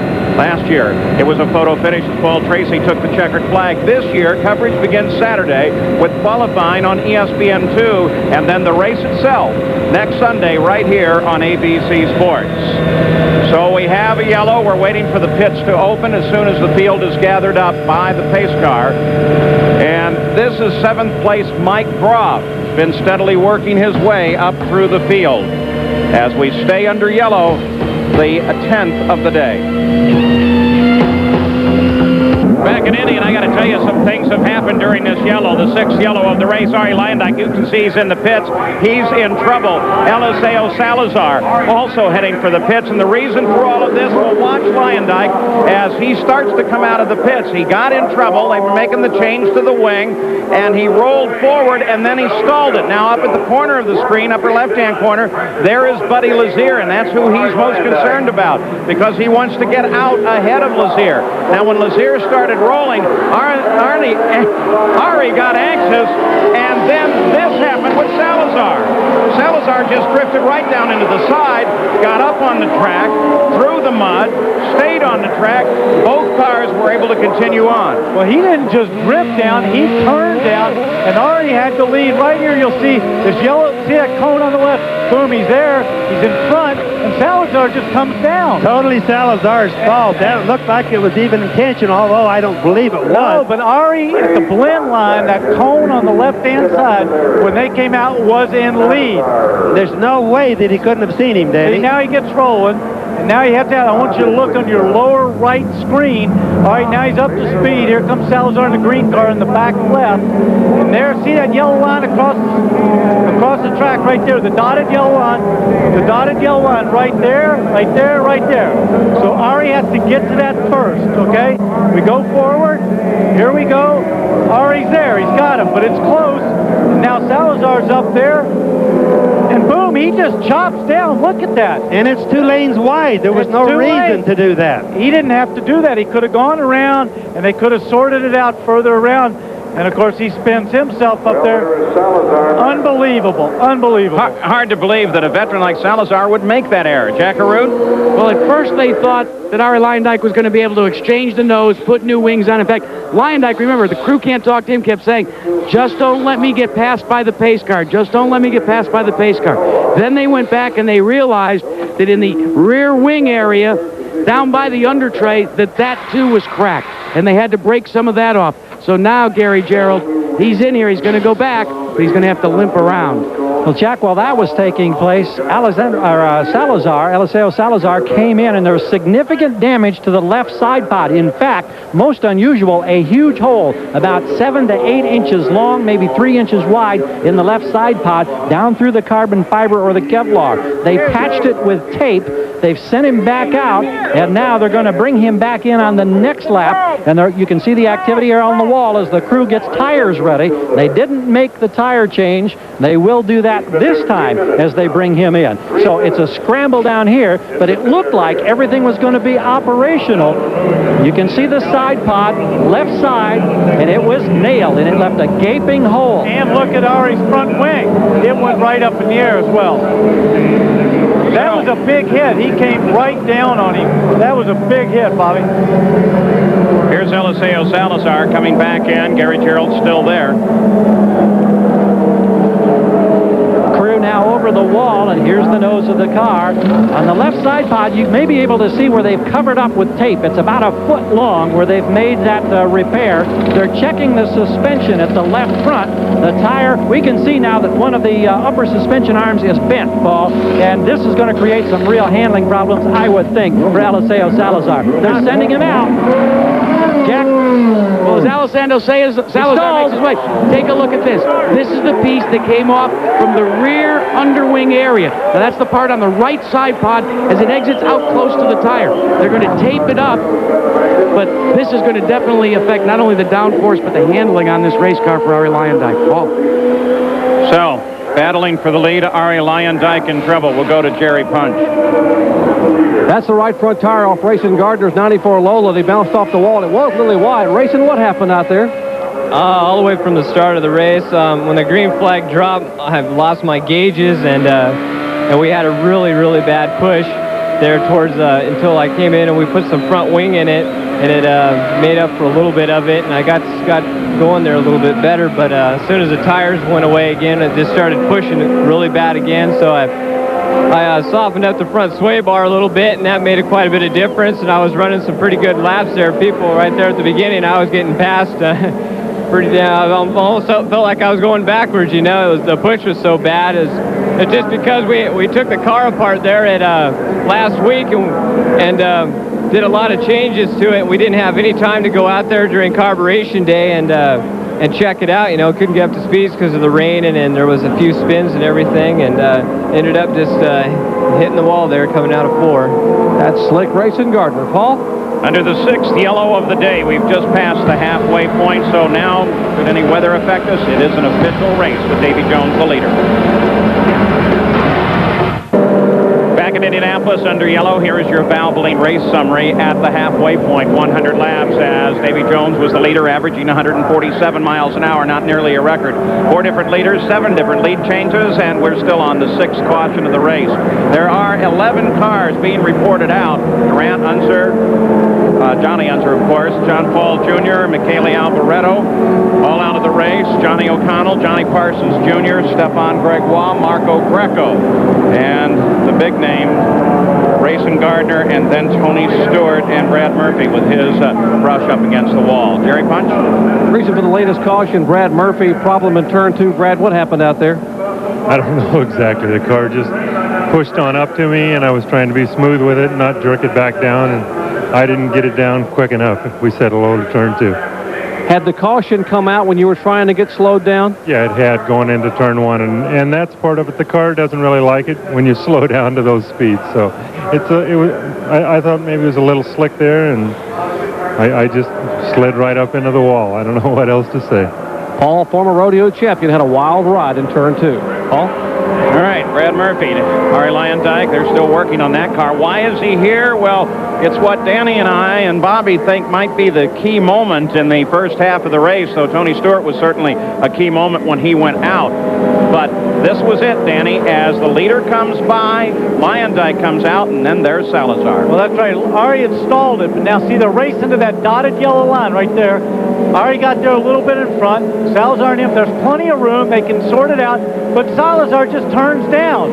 He just turned down right there on Ari, made heavy contact at that speed, of course, and damaged both of their cars. And now Ari's 3 laps behind, and Salazar's still working on his. One of the things that you all might have seen before the break, of course, is they kept coming in, going in and out of the pits. That is a strategy so they don't go a lap down to the field. Right before the pace car comes, they'll shoot out and come back into the pits. All right, so a couple of things to mention. Scott Sharp, he started 21st. He's now 8th. Richie Hearn started 15th. He's now 6th. And after spinning on the first lap, Mark Dismore has moved up in the field and now runs in 8th place.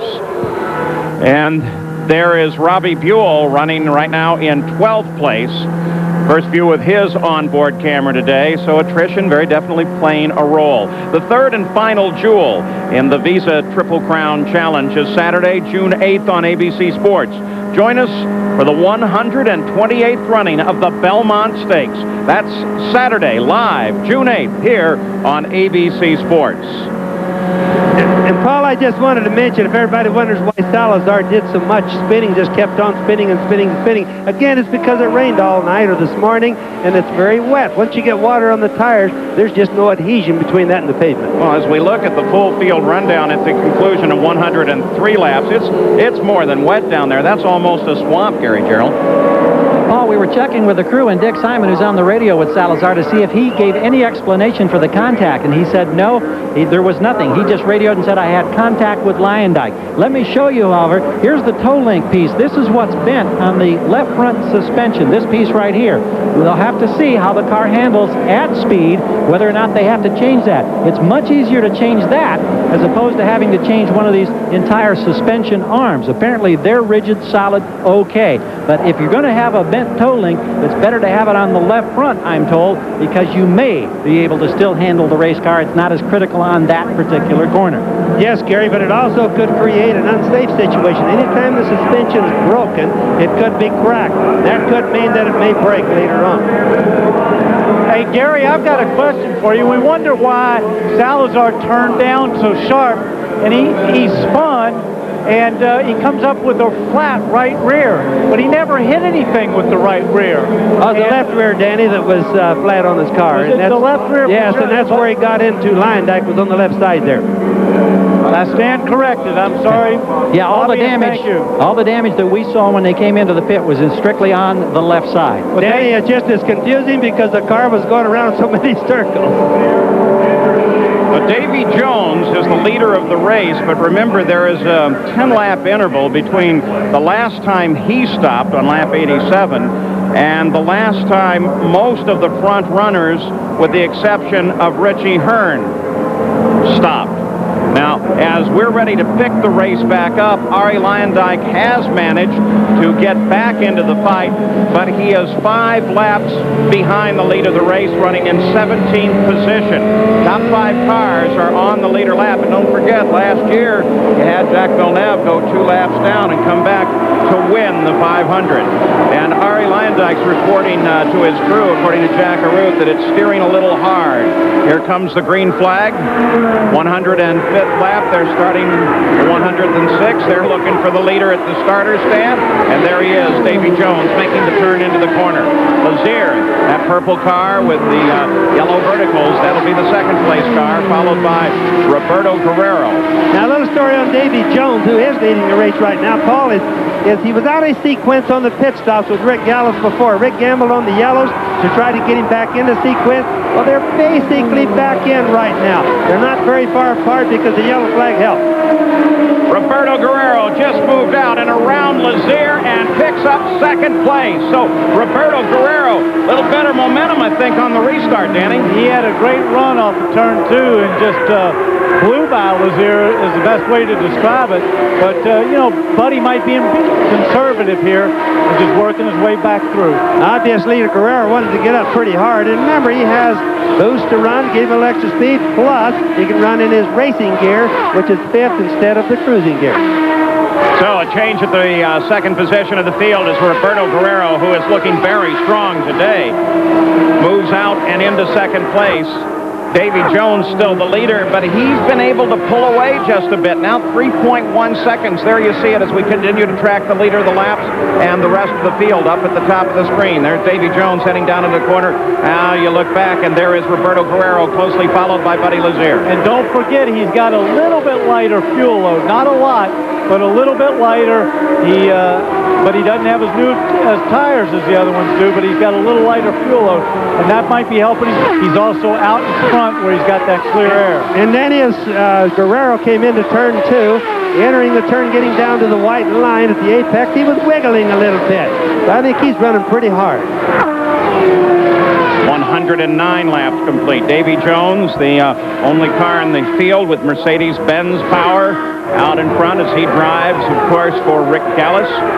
Roberto Guerrero is back in second place. Ford Cosworth there, Lazier, Zampedri, Groff, Hearn, Dismore. 110 laps complete. Battle at the front of the field for the most is broken off, especially when you consider that on the last lap, Davy Jones turned the lap at 229.4 miles an hour. So the pace is still incredibly quick here, though the average for the race is at 143.6 miles an hour. We'll return with more from the Indianapolis Motor Speedway after this message and a word from our ABC station.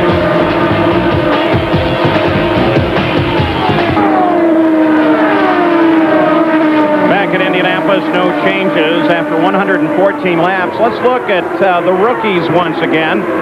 Stewart, of course, out. The key story here, I think, is that the top 5 cars are all veterans. Richie Hearn, who started 15th and is now 6th, is the leading rookie in the race. And Danny Sullivan has been keeping track of some of the speeds and times on the last couple of laps.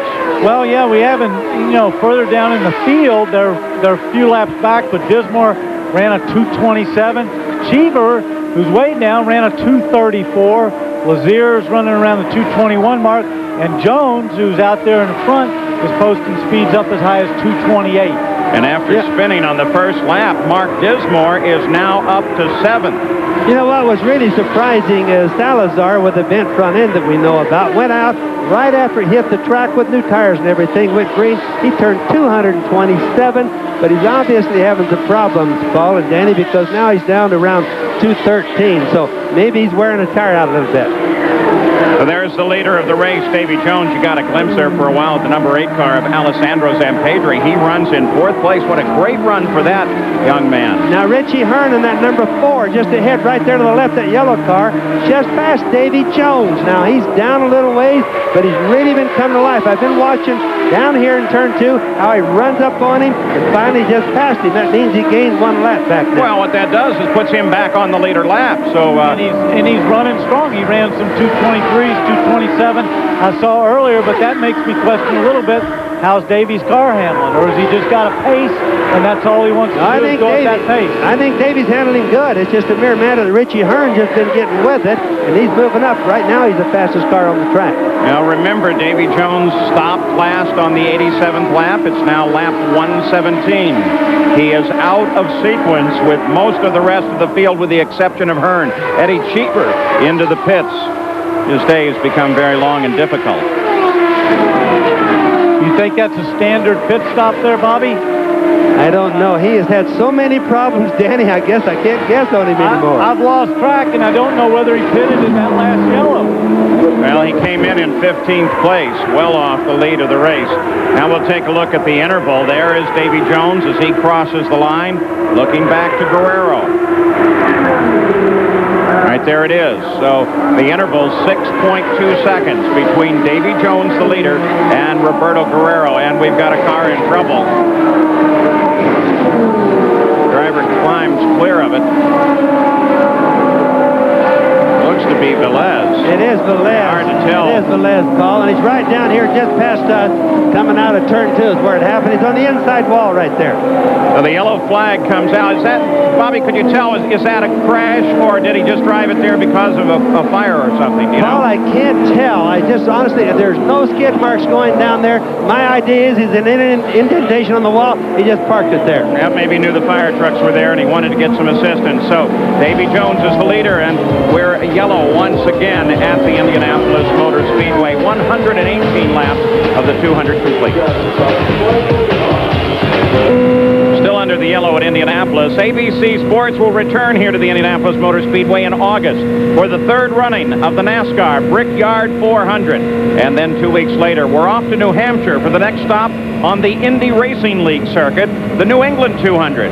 We've got great motorsports action all summer long right here on ABC Sports. Now, today's stories in the race is the field now finally getting a chance to head into the pits. Ari Landike, one of them. Attrition. Well, attrition has been a factor, though it still seems to be pacing the normal. And the remainder of the stories, Ari Landike, fastest qualifier. Well, he got up to third. Now he's fallen back after that contact on Gaius. He's having a great day. Started 33rd, now 9th. Team Menard. Well, they're still keeping 3 cars in the run, and 2 of them are in the top 10 and could strike for the front. The rookies, 17 started. 3 of them are still in the top 10. So the rookies, led by Richie Hearn right now, are having one super day at Indianapolis. Still under yellow at Indy, but while we were under yellow, look in the cockpit of Mike Groff's car as smoke suddenly started appearing at the front. And you can tell he's got a hot seat right there. He's undoing the belts. He knows something's wrong. It's probably getting on his bottom there. He's hot pants. And he knows it isn't fire. He knows it's water, and that's what that is steam coming out. And watch when he stops right here. Water just comes from everywhere. Yeah, but when it comes to temperature, I don't know if I want hot water or fire. Let's go to Jerry Punch. Well, Mike Groff has climbed out of the car. They're still spraying your car, Mike. What happened? We just came in for a stop to try to get the balance a little bit better. We just kind of been driving around all day. You know, we haven't really been much of a threat here because the car's been understeering. Came in for a change, and we must have had a fuel spill or something. The car started smoking, and we came in and we put it out. Your uniform's a little scorched. Are you okay? Yeah, I'm okay. Actually, it looks like a wire shorted. They just, Tim just handed it up there, so we're done for today. Now, Mike Groff will call it a day, Paul. Well, Mike Groff was up in the top 5 for a moment there. The Goodyear blimp Spirit of Akron is hovering at 1,000 feet over the course, actually ducking low every now and then, cruising 35 miles an hour, and it contains almost 300,000 cubic feet of non-flammable helium, and it's the largest blimp in the world. There she is over the speedway. The ceiling's been moving a little bit. It's still very overcast. In fact, it's darkened down a little bit, and that's had some effect on the helicopters that help relay the onboard camera pictures. So if some of those seem absent, that is part of the reason. We'll try and get them up and operational whenever we can. Let's go to Gary Gerald. Well, here's Lee Koonsman, a veteran of many races at this great place, and you're in here along with Ron Himmelgarn's team calling shots for Buddy Lazier. You now move to the head of the pylon in the number 1 position, but it's been about 26 laps since you last pitted. So what's your strategy now, Lee? Well, we'll go another 10 laps before we pit, and that'll leave us with 2 more to go the 200 laps. So hopefully we can, once we pit this one, we'll have 2 after that, and it'll put us to the end with no problem. So rather than risk having to pit on the green, we have a total of 2 left. Yeah, that's what you're gambling on. And the other guys you think may have to go, well, that would be 3 counting the one they just made. That sly little smile tells you a whole lot about the thinking going on from Lee Koonsman. He's been around racing a long time. He's a cagey old guy. And he was a great driver in his day. I've seen him lay down some laps that were spectacular. That boy that's the chief mechanic on that car is a kid I raced since he was about 16 years old. So naturally, I'm kind of hoping they'll do good from that standpoint, too. You have to be impartial, Bobby. I mean, if your nephew's not here, you got to be very careful. All right, here we go as we're ready to go back to the green flag once again as we conclude yet another yellow session that has been most eventful. Unusual race, a lot of occurrences. The leader of the race will, of course, be the 91 car, it's purple, of Buddy Lazier. He will be chased by the 8 car, it's red, of Alessandro Zampedri.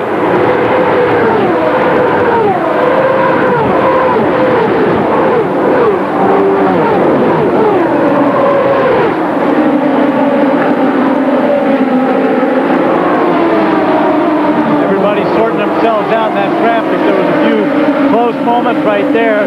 Roberto Guerrero, and right there in the center, the yellow and white car. There's Davy Jones. We're going to track them. Excuse me, Danny. That's okay. There was just a lot of action going back there with Roberto trying to get through traffic. A couple of close moments, I thought, in turn 1. And finally, he breaks clear. He had a lot of traffic to get through, and he did a really good job. That was like threading a whole bunch of small needles for Guerrero there. So Lazier leads by just over a second. And the field, there is Guerrero, looking back to 4th place. So with that yellow, the contact at the front of the field remains close. It remains a very close race. Bobby, I can't believe how well his car must be handling or how well the grip is on this track, because sometimes he's coming off the corner, 20 feet off of the wall. Just seems like he can run anywhere he wants to go.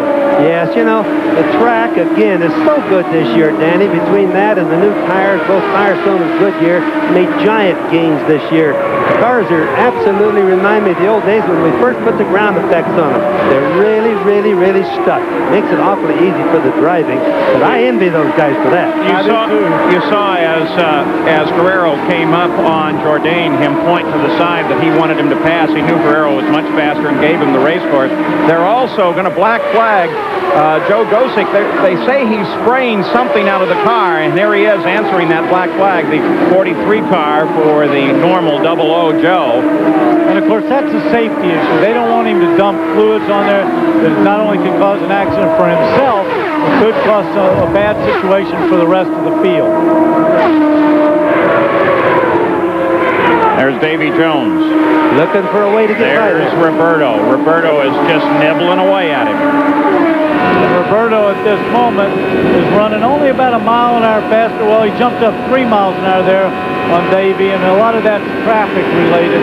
Depends on how clear of a track he gets, whether he gets a tow. A little movement going on right there. You can see in the onboard that Davy Jones is engaging a lot of traffic, and there as Guerrero moves down to the inside and takes the position from Jones. That was Guerrero right there in your white and yellow car, passing Davy Jones in the white and black car right behind him. Davy Jones seems to work a little bit better in clean air than he does. If you notice that as soon as he gets in dirty air, he seems to slow down. So my thinking is they don't have that car working good in the disturbed, dirty type air. And Davy Jones comes right back at Guerrero. Traffic very much a factor here as they have some slower traffic just ahead of them, slower at over 215 miles an hour. His Dismore, who you saw just ahead, turned the last lap at 226 miles an hour. Buddy Lazier at 227. He's the leader after 129 laps. Caution is out when a car we've been following, Mark Dismore, got in trouble when the engine let go on his car. Here it is. He'd worked his way into the top 10 and was having a good day for Team Menard. And then suddenly this showed up, and boy, oh boy, it takes him out of the race. And there was the reaction of the crew. What a tough day they're having. 2 of their 4 cars now out of the race. The other one, of course, being the pole sitter, Tony Stewart. The Indianapolis 500 does not end with a checkered flag. It ends with a 500 victory banquet, which is tomorrow night at 9:30 Eastern. It'll be here. You can see it on ESPN2. It's held right here in Indianapolis. That's tomorrow night, 9:30 Eastern, the awards banquet on ESPN2. Gary Gerald. Buddy Lazier gets a cool sip of refreshment. Remember all of the discomfort that he's had to face in recent weeks. Right now, he's thinking about victory. He's blocked out the pain of all those fractures. The car's working beautifully. They think that this will be their next to last stop, and in just under 17 seconds, Buddy Lazier is back on course. Oh, what a great story he's becoming as he goes straight out onto the track. Why? I don't. Because there was an ambulance. He saw the ambulance. Yeah, okay. So Buddy Lazier, boy, scared me for a moment there. I wondered what was going on. He knew something we didn't know there for a little while. So Buddy Lazier had terrible crash in the practice just before Phoenix. He shatters vertebrae in his back. He barely can walk through the pit area. He walks with the help of a cane, but he keeps a smile on his face and has that special seat, and now leads is up at the front of the Indy 500. Jerry Punch. Standing with Fermin Velez, who just came out of the hospital. First of all, Fermin, you okay? Yeah, I'm fine. I just got a little hit on my lower back, but that's no problem. It's just that I don't know exactly what happened. Or something on the engine. I think a water line broke, or I don't know exactly. Something like this. A lot of smoke came in. The engine quit completely, and I felt a lot of heat on my back. So that happened between 1 and 2. So I pulled out after turn 2 in the left, and that was it. So just pretty sad that I'm not going to be able to finish the race, but at least I'm okay. What about your impressions of your first Indy 500 start? Oh, it's been a fantastic experience. I mean, I'm very happy to accomplish to start the race, and I've done at least half of the race. I just wanted to finish. I was taking really easy. I didn't want to take any chances. I was letting all the fast guys go by, just concentrating on finishing the race, but it's not going to happen. But anyways, that's racing, and everybody did a very good job. My team Scandia, so it's okay. Thank you, Fermin. Paul? Fermin Velez, the first Spaniard to race in the Indy 500, or under yellow. On board with Arie Luyendyk, who runs in 15th place, 5 laps behind the lead. That stop by Buddy Lazier dropped him back to 4th place.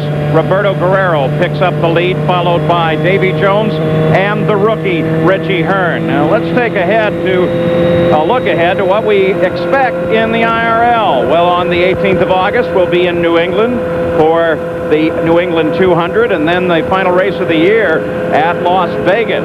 And those races, of course, will be here on ABC. And then next year, early in January on the 25th, the Indy 200 at Walt Disney World, and the Phoenix 200, and then the Indy 500. And, of course, the Indy 500 is the final race in their season each year. Now, one of the stories, Paul, I want to bring up right now in the pit for the rest of the race. Now, Buddy Lazier, according to my calculation, only has to make one more stop to the end, as opposed to Richie Hearn and the number 70 car of Jones and the 21 of Guerrero all have to stop, according to my calculations, 2 times. That's going to make a big difference now in the outcome. Now we're getting to where the pit strategies are starting to really play an important role. Well, of course, Bobby, that will, especially if it goes all green. But if we do have some yellows, that advantage, if you like, might go away. Except that it still puts you back. If you stop, then you'll still go back. In other words, you will.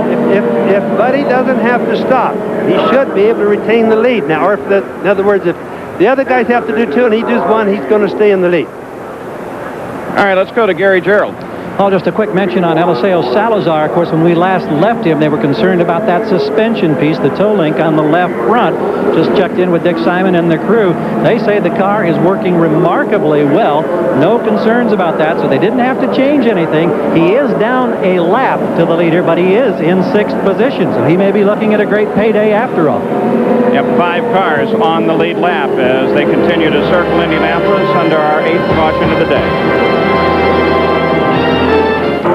Well, we're still under caution at Indianapolis. 138 laps of the 200 complete. Roberto Guerrero, that yellow and white car, is the leader of the race. The yellow is for an engine that let go on Mark Dismore's car, but Danny, they're being very careful about it, and it looks like they're going to try and clear the entire surface. Well, they are, and they just laid some oil dry down in turn 1, and that came out pretty late. They must have discovered that they had some oil on the track.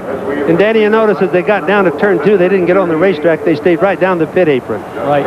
Let's go to the pits, Jack. Paul, real quickly, during this caution period, John Barnes, the crew chief of Roberto Guerrero, went down to John Menard, who's helping with the shots on Eddie Cheever. And what he said is, look, can Cheever pull over and let Roberto go? He knows that Buddy Lazier is a guy that's trying to chase him down, and he wants to make Roberto Guerrero have clear sailing at the drop of the green flag. We don't know what the answer was to the request. Well, can I say something about that, too? John Menard might say one thing, by the way, as he tops off. But Eddie Cheever might have other thoughts about that. He could make that request, but Eddie doesn't have to do it. And Eddie's not the easiest guy to get by. He might still want to run his race. Record number of cautions in the Indy 500 came in 1988, 14 for 68 laps. That's the number of cautions. We're, of course, at the 8th caution. Number of laps, 1992, there were 85 laps worth of caution period. And again, we hope to go green at the conclusion of this lap. And the order will be Guerrero and Jones, and they're right together on the course. And in 3rd place, Lazier is back a few cars. Zampedri has the same problem, and so does Richie Hearn. But the leaders are going to be right together as we come back to the green flag, except, of course, they do have to deal with one obstacle. Well, that's Eddie, and, of course, if Roberto gets by him, then does he also let Buddy by as well? And that's something he has to have that knowledge to know what to do. Buddy's got a lot of traffic. He's set back in 11th place as they come down for the green. We're green again on the 139th lap. And the 2 cars right behind the green car of Eddie Cheever are the key to the race. It's 1st and 2nd, Guerrero and Davy Jones.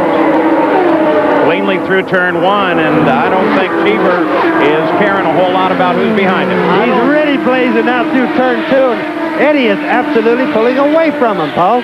Well, don't forget, he had run some laps previous to this, 227. We'd actually seen Jones tries to make a move to the outside, and he looks like he touches with Guerrero. Guerrero comes a little bit high. It looks like they got together. I don't want to say that for certain, but what it looked like. It was close. They were close. Boy, that's a hard place to pass at any rate. I'm still keeping an eye on both cars. I don't see anything obvious. Their handling seems the same. Their turn into turn 1 was sharp, so let's assume they're both okay, and let's assume for the moment that they didn't touch. You can tell they both know that it's getting near the end of the race, because now these guys are really working it hard. But I think what happened there, too, is Davey looked like he had a run off of turn 2 at him, and Roberto was down the middle. He thought, well, maybe I can sneak around the outside. I don't know if they'd have gone through that turn wide open like that, though, Danny. I sure don't either, Bobby. You know, though, the weather radar is not showing anything. Maybe what, in part, they're looking at is off to the south side of the track, off of turn 1 and turn 2, the sky has begun to darken up, and the air feels a little heavier. So maybe, too, besides the position in the race at the 142nd lap, these guys are also beginning to be concerned about the potential of rain ending the race earlier. It doesn't seem likely, but it is possible. I don't think it's going to happen, Bob, but the weather is certainly making the engines run awfully good right now. So let's go back, take a look at that view from the blimp. These are those 2 cars, Danny. And Davy Jones trailing Roberto. But Roberto's on the inside. Davy thinks, I got a draft, moves up, And boy, it was close. They didn't touch. They didn't touch. No, they did not touch. I'll bet Davey said, "Wow, we on the outside is not the place to be for that." Back a little further, Alessandro Zampedri and rookie Richie Hearn. The red car and the predominantly yellow with black trim car. There they are. Those two right there, and that is for a position. That is for 4th and 5th. Now Richie had been up near the front as far as the cars on the track. He made a pit stop. The last yellow, and he's back in sequence with most of them, with the exception of Buddy Lear's down one. Look at that. Moves around Buell. And there is Hearn, the red car down at the bottom of the screen. So now Hearn is back in contact with Zampedri. Hearn is actually a yellow car, and he passed. Red car is, pardon me. He looks like he passed Zampedri there. The interesting thing, too, is Guerrero, Jones, Lazier are all running in the 229 bracket speed-wise, but Eddie Cheever is running up in the 233 bracket. That's why we haven't seen any more of him. All right, in this battle for 4th place, we make it clear, just passing out of view, that car, the yellow and black car, in the front of those two, that is Hearn. No, wrong. That is Hearn now making the pass. Yellow roll bar. Two cars identical there. Oh, that's hard to tell those two cars apart. Scott Harrington is the other car. One is 4, one is 44. And while I've been trying to explain all of that, well, Zampedri in the all-red number 8 car has managed to pull a bit away. That's Robbie Buell that we had a glimpse of. Now they close back in. Buell has the black side pod.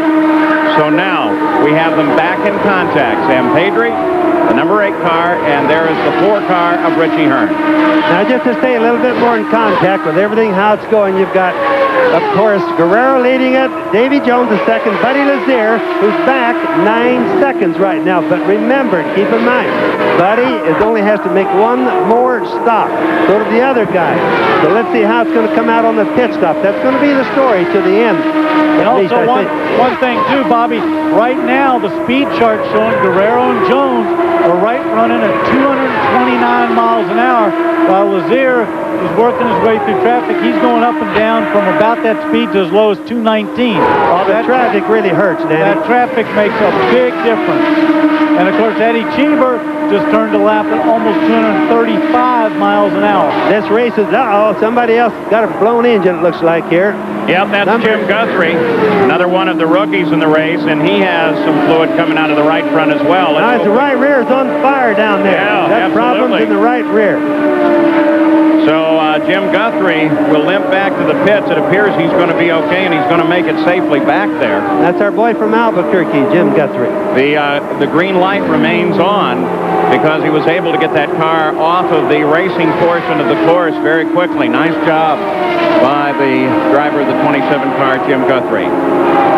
The fire's already gone out on the right rear there. Let's go up. We'll take a look. There is the leader of the race. That's Roberto Guerrero. He is just 2.5 seconds ahead of Davy Jones. And there is our TM8 engine treatment speed chart. Roberto Guerrero, 229.6 miles an hour on the last lap. But that pace, with all the cautions, has dropped down the overall average to 142.8 miles an hour. Originally, they said Roberto was probably going to head for the pits, but the crew has apparently decided to hold off on that stop. So it's Guerrero, Jones 2.4 seconds back, and Buddy Lazier 16 seconds back behind the leader of the race. The battle between Zampedri and Richie Hearn, for the moment at least, has broken off. So we'll be back with more action from the Indy 500 after this message and a word from our ABC stations.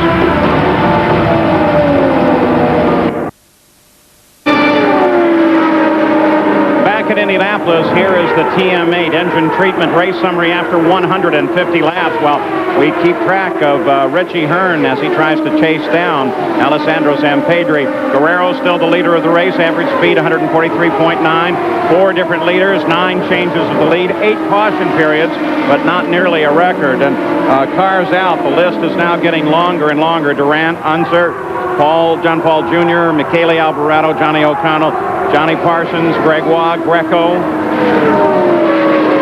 Gardner, Stewart, Murphy, Kozik, Velez, Ruff, and Dismore. Those are the drivers out of the race right now. There's Davy Jones as he circled underneath Lyondike, who heads for the pits. He's well off the pace.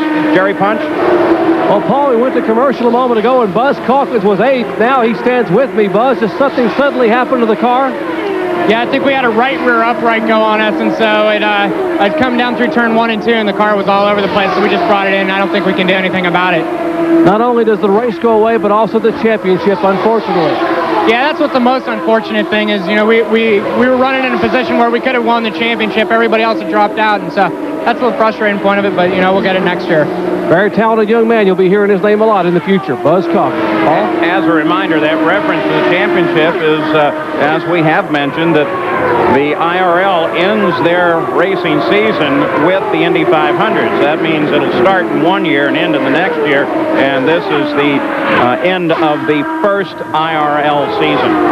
Guerrero, Jones. Jones is beginning now to really close down on Guerrero. We expect the leader to be in very shortly. Jack Arut's there keeping track of that story. There's the leader, Guerrero. See Jones sitting just back. I'll tell you something else. Further down the field, they're a lap down, but Scott Sharp and Danny Ongaias are running some awful quick laps. They're both up around the 228, 229 mark. And, you know, they're only a lap off the pace. Guerrero keeps holding out. I keep thinking he's going to pit just any minute. He keeps going another lap. It's going to be interesting to see how long. He's looking for a yellow, or hoping that he gets a yellow flag for his pit. Ari Lyondike tries to persevere. He stays in the car despite the fact that he has brought it in once again. We expect Guerrero in. Now, he last stopped on the 120th lap, but also Davy Jones stopped on the same lap. So would you assume that they follow one another in? Well, you would. They've got to be pretty close. I would imagine their fuel assumption is fairly close. That's a Ford Mercedes, but Bobby, something that you mentioned, you know, he's staying out there waiting for that yellow, but as we've seen, if the yellow comes out, Ari Lyondike in your upper right-hand corner of your screen getting out of his car, not the greatest day, but Bobby, if he does that, we've seen it wait 2 and 3 laps to be able to get in the pit. That could be cutting it too close. Well, that's right, Danny. It's very dangerous to do that, but they desperately need a yellow. If one of them gets it and the others don't, they're all in trouble except for the guy that got it. That's right. So it's one of those gambles in racing that sometimes you have to take. Eliseo Salazar running in 7th place comes in. That car continues to run despite his contact with Lyondike, who now finally climbs out. And here comes the leader of the race as Roberto Guerrero comes off the track, gets it down under 100 miles an hour, which is just like crawling for him. And Roberto Guerrero is heading down toward Jack. Now remember, 1 year he lost it right here in the pits on the last one. And he's had 2 stalls in the pit so far today. Jack Arut. And guys, as we watch this stop, that's what comes to mind. Remember when he ran for Granatelli Racing, had the race in hand, and had a problem, the car stalling on the final stop? This should be the final stop for Roberto Guerrero. Very nominal. Don't see any changes on the car. There was some talk that they might adjust the tire pressure on the left rear, taking in all the fuel they possibly get. He lights up the tires in 18.7 seconds, and now here comes Davy Jones. This will be a battle on the next lap to see if Jones can be quicker than 18.7, Paul. Roberto Guerrero gets over the Nemesis. He stalled it on 182 in 1987, the 182nd lap. Here is Jones in. And did you see here Roberto Guerrero? He was revving that engine. He was not going to stall it this time. Jack Arut. Now, Davy Jones looking very, very good, taking on fuel. They haven't finished it. They dropped the jack. He is away in 16.1, so that's about a 2-second advantage for Gallus Racing. Did you notice that both of them went out on sticker tires? That's that white-looking tape that you see on the tires. They haven't run those in, so they're gambling that their tires also come back up and that there's no problem with them. So those are brand new tires. Remember that Davy Jones won the pit stop competition held here earlier in the week. Got 2 seconds up on Roberto Guerrero with that stop. There's Roberto. Roberto just turned a very quick lap, but the real quick one is Richie Hearn. Yeah, he's been running fast. He's been running fast for the light. Oh, boy, the yellow comes out. This is going to hurt. When? Whoa. 2 cars together there. Like Lynn St. James, we want to be careful on the identity of the other car. We think it might be Harrington, but as we said earlier, those cars, it looks to be the 44 car, the yellow and black one. That would be Harrington. So the yellow comes out, and it comes out at a time that serves the disadvantage of Roberto Guerrero. You want to know how close it really was, troops, in figuring out, for example, Guerrero and Jones. I had it figured out on my side of the street over here where Guerrero might have had to stop without this yellow at 198 laps. Jones at 199 laps, of which they would have gambled and gone all the way. Replay, as they came across the first turn, they got together. Boy, I didn't see it at the beginning, but it looks like they got into it going into the corner, Bobby. Yes, and unfortunately, Danny, I can't see any more than you did. We'll watch another replay here. Oh, that's close right there. Parts are everywhere. Just look at all the things the person could hit. There'd been a lot of cars there. Yep. Another way to look at it, camera mounted just on the outside of the wall. Boy, they lost it way before the apex. I've got a feeling, Bobby, that what happened back there is somebody was, they were too abreast or close enough, and somebody tangled at the entrance to the corner, didn't see the other person. That's exactly what I think. They touched it a little bit, causing both of them to get sideways. Both drivers out of the car, Lynn St. James and Scott Harrington. They're walking Lynn over to the ambulance, but at least she's under her own power. Jack Arute. Well, Paul, take a look at Ari Leyendijk's hand. You can see a bruise from wheel snap when you were involved in that accident. Give us your account of what happened exiting the pits, Ari. It was a surprise to me that I got hit, but I would really like to see the tape before I make any comment. I thought I was in my lane. I thought I was where I was supposed to be. So it did us in. I think we were, I was doing a good job of just kind of staying up there up front, and my car was really pushing in traffic, and I was just biding my time, making it good in the pits. So, we were only halfway at that point, not even, and still so many laps to go. So, unfortunately, I stalled it in the pits. I guess a consequence of that was the crash leaving the pits. So, maybe I should blame myself, but I'd like to see the tape first before I make any real comments on what happened out there, but it's a shame. Paul, so many people said since his win, this was the best shot this man had to win the Indianapolis 500. Let's check in with Jerry Punch. Well, Mark Dismore, you had some great laps out there, but finally called it a day back in the garage here. What happened? Jerry, it looks like maybe we broke a rod, would be my guess. We're just puking a whole lot of oil out the bottom of the car, so I'd have to say a connecting rod probably let go. What happened on the first lap when your car got a little squirrely there on the start? I went down into one, and I know exactly what happened to Stan Fox now because it almost happened to me. I went down in there, and I'm telling you, it was like I was on ball bearings. There was a lot of turbulence. I mean, like nothing I've experienced before, and I guess that's why I'm a rookie here. Car got really sideways, and by the grace of God, I gathered it up and went on, and I really thought I had a flat tire. I went down into 3, and the car stepped out on me again, so I pitted. We put a set of tires on, took a couple of turns of front wing out of the car. From that point forward, the car was fantastic. I mean, I had a hell of a race car. We were running 234, 233 lap times. I got a lap back. I was working on getting the other lap back. The guys were only 3 or 4 seconds ahead of me from getting my other lap back, and we would have had a shot at this thing for sure. Mark Dismore's first start, and he learned a whole lot. Gary Gerald?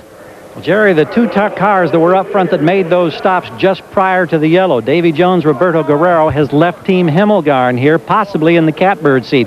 Lee Koonsman has been talking. Ron Himmelgarn, the engineers, plotting strategy. They keep looking at the computer. They tell us they're getting excellent fuel mileage, and here we are now inside 40 laps to go. They think that they can hold it out to about lap 170 before they have to make what would be their final stop of the day. We're on 164 right now. Paul? So, and let's go back. We still are not sure why this situation occurred. between Harrington and Lynn St. James. This may help us. Oh. Harrington came right up into her.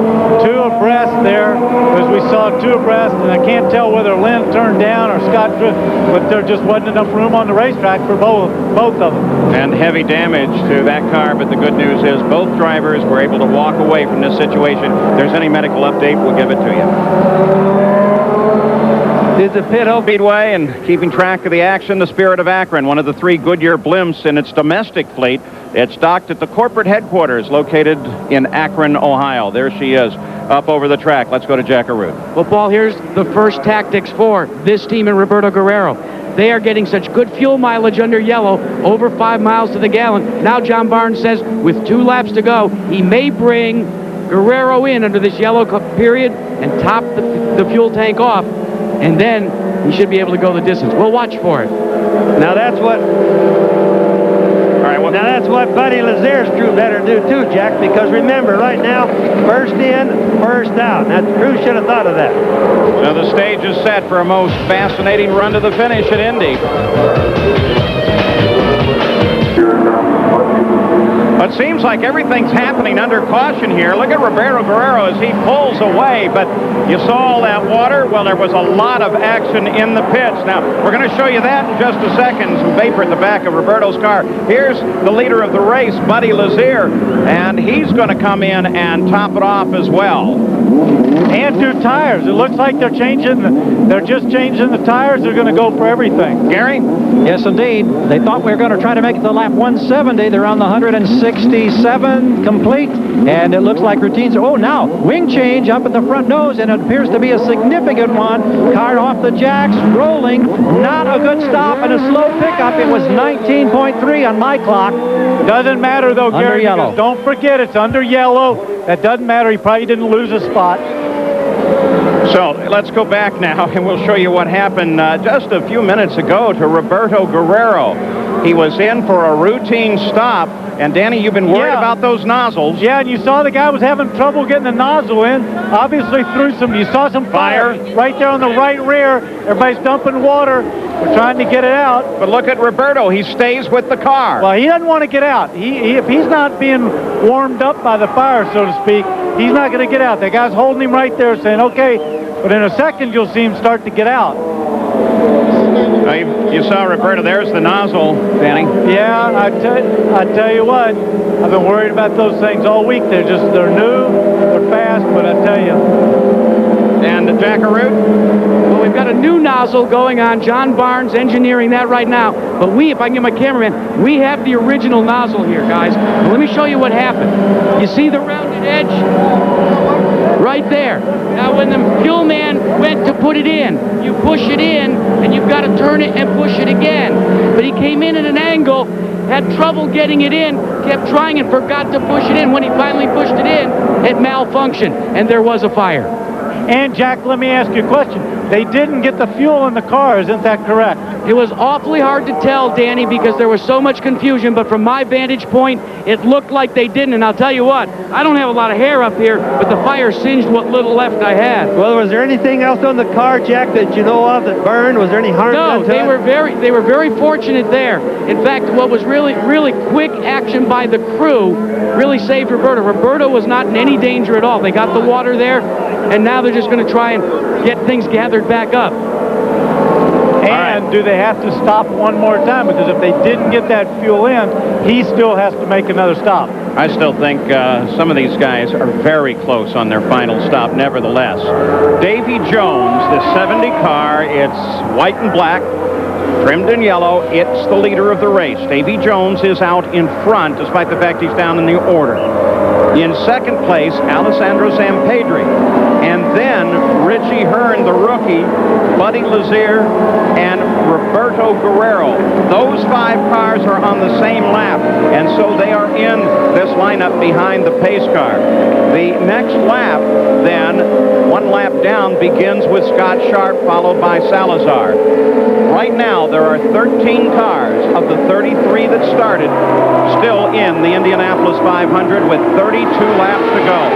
As the pace comes up again, Salazar is at the front, and he comes toward the green flag. Davy Jones tries to make a move to the inside, still trying. Salazar's taking him all the way to the wall. took him all the way to the wall. That's really not good. That's Salazar. 2 times now he's done that today. And there goes Zampedri. Zampedri goes for the lead of the race, and Zampedri's got it. And Davey looks like he's slowing down. He might be just gathering himself up. But Salazar obviously didn't want to lose another lap. That's going too far. The officials are going to have to do something about driving like that. That is so dangerous, Bobby. I can't believe that. So Davy Jones gets pushed to the wall. Looked to me like he brushed the wall, no question. Alessandro Zampedri took advantage of that. He was able to move into the lead of the race. Jones drops back to second. He's right behind him. So we've got a great battle at the front as Jones is going to try him again. But weak tie, nope. But say he's clearly faster because he's running these guys down there, all blocking him down the inside. Now on the pit stops, my calculations show that Davy Jones, Gallus may gamble and try to go all the way. It's going to put him close. So let's see what Jack has to say. Bobby Unser, you know Rick Gallus. I went and asked him, do you have to stop again? He said, we do not intend to.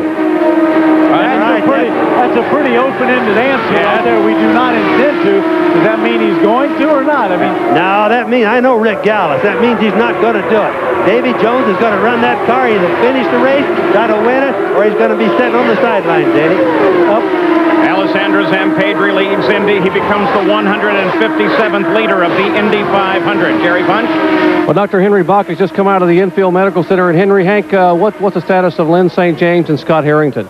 Lynn St. James has multiple contusions on her extremities. We're going to send her down for precautionary x-rays. Scott Harrington is in good condition, has a bruise on his right shin. He'll be out of here shortly.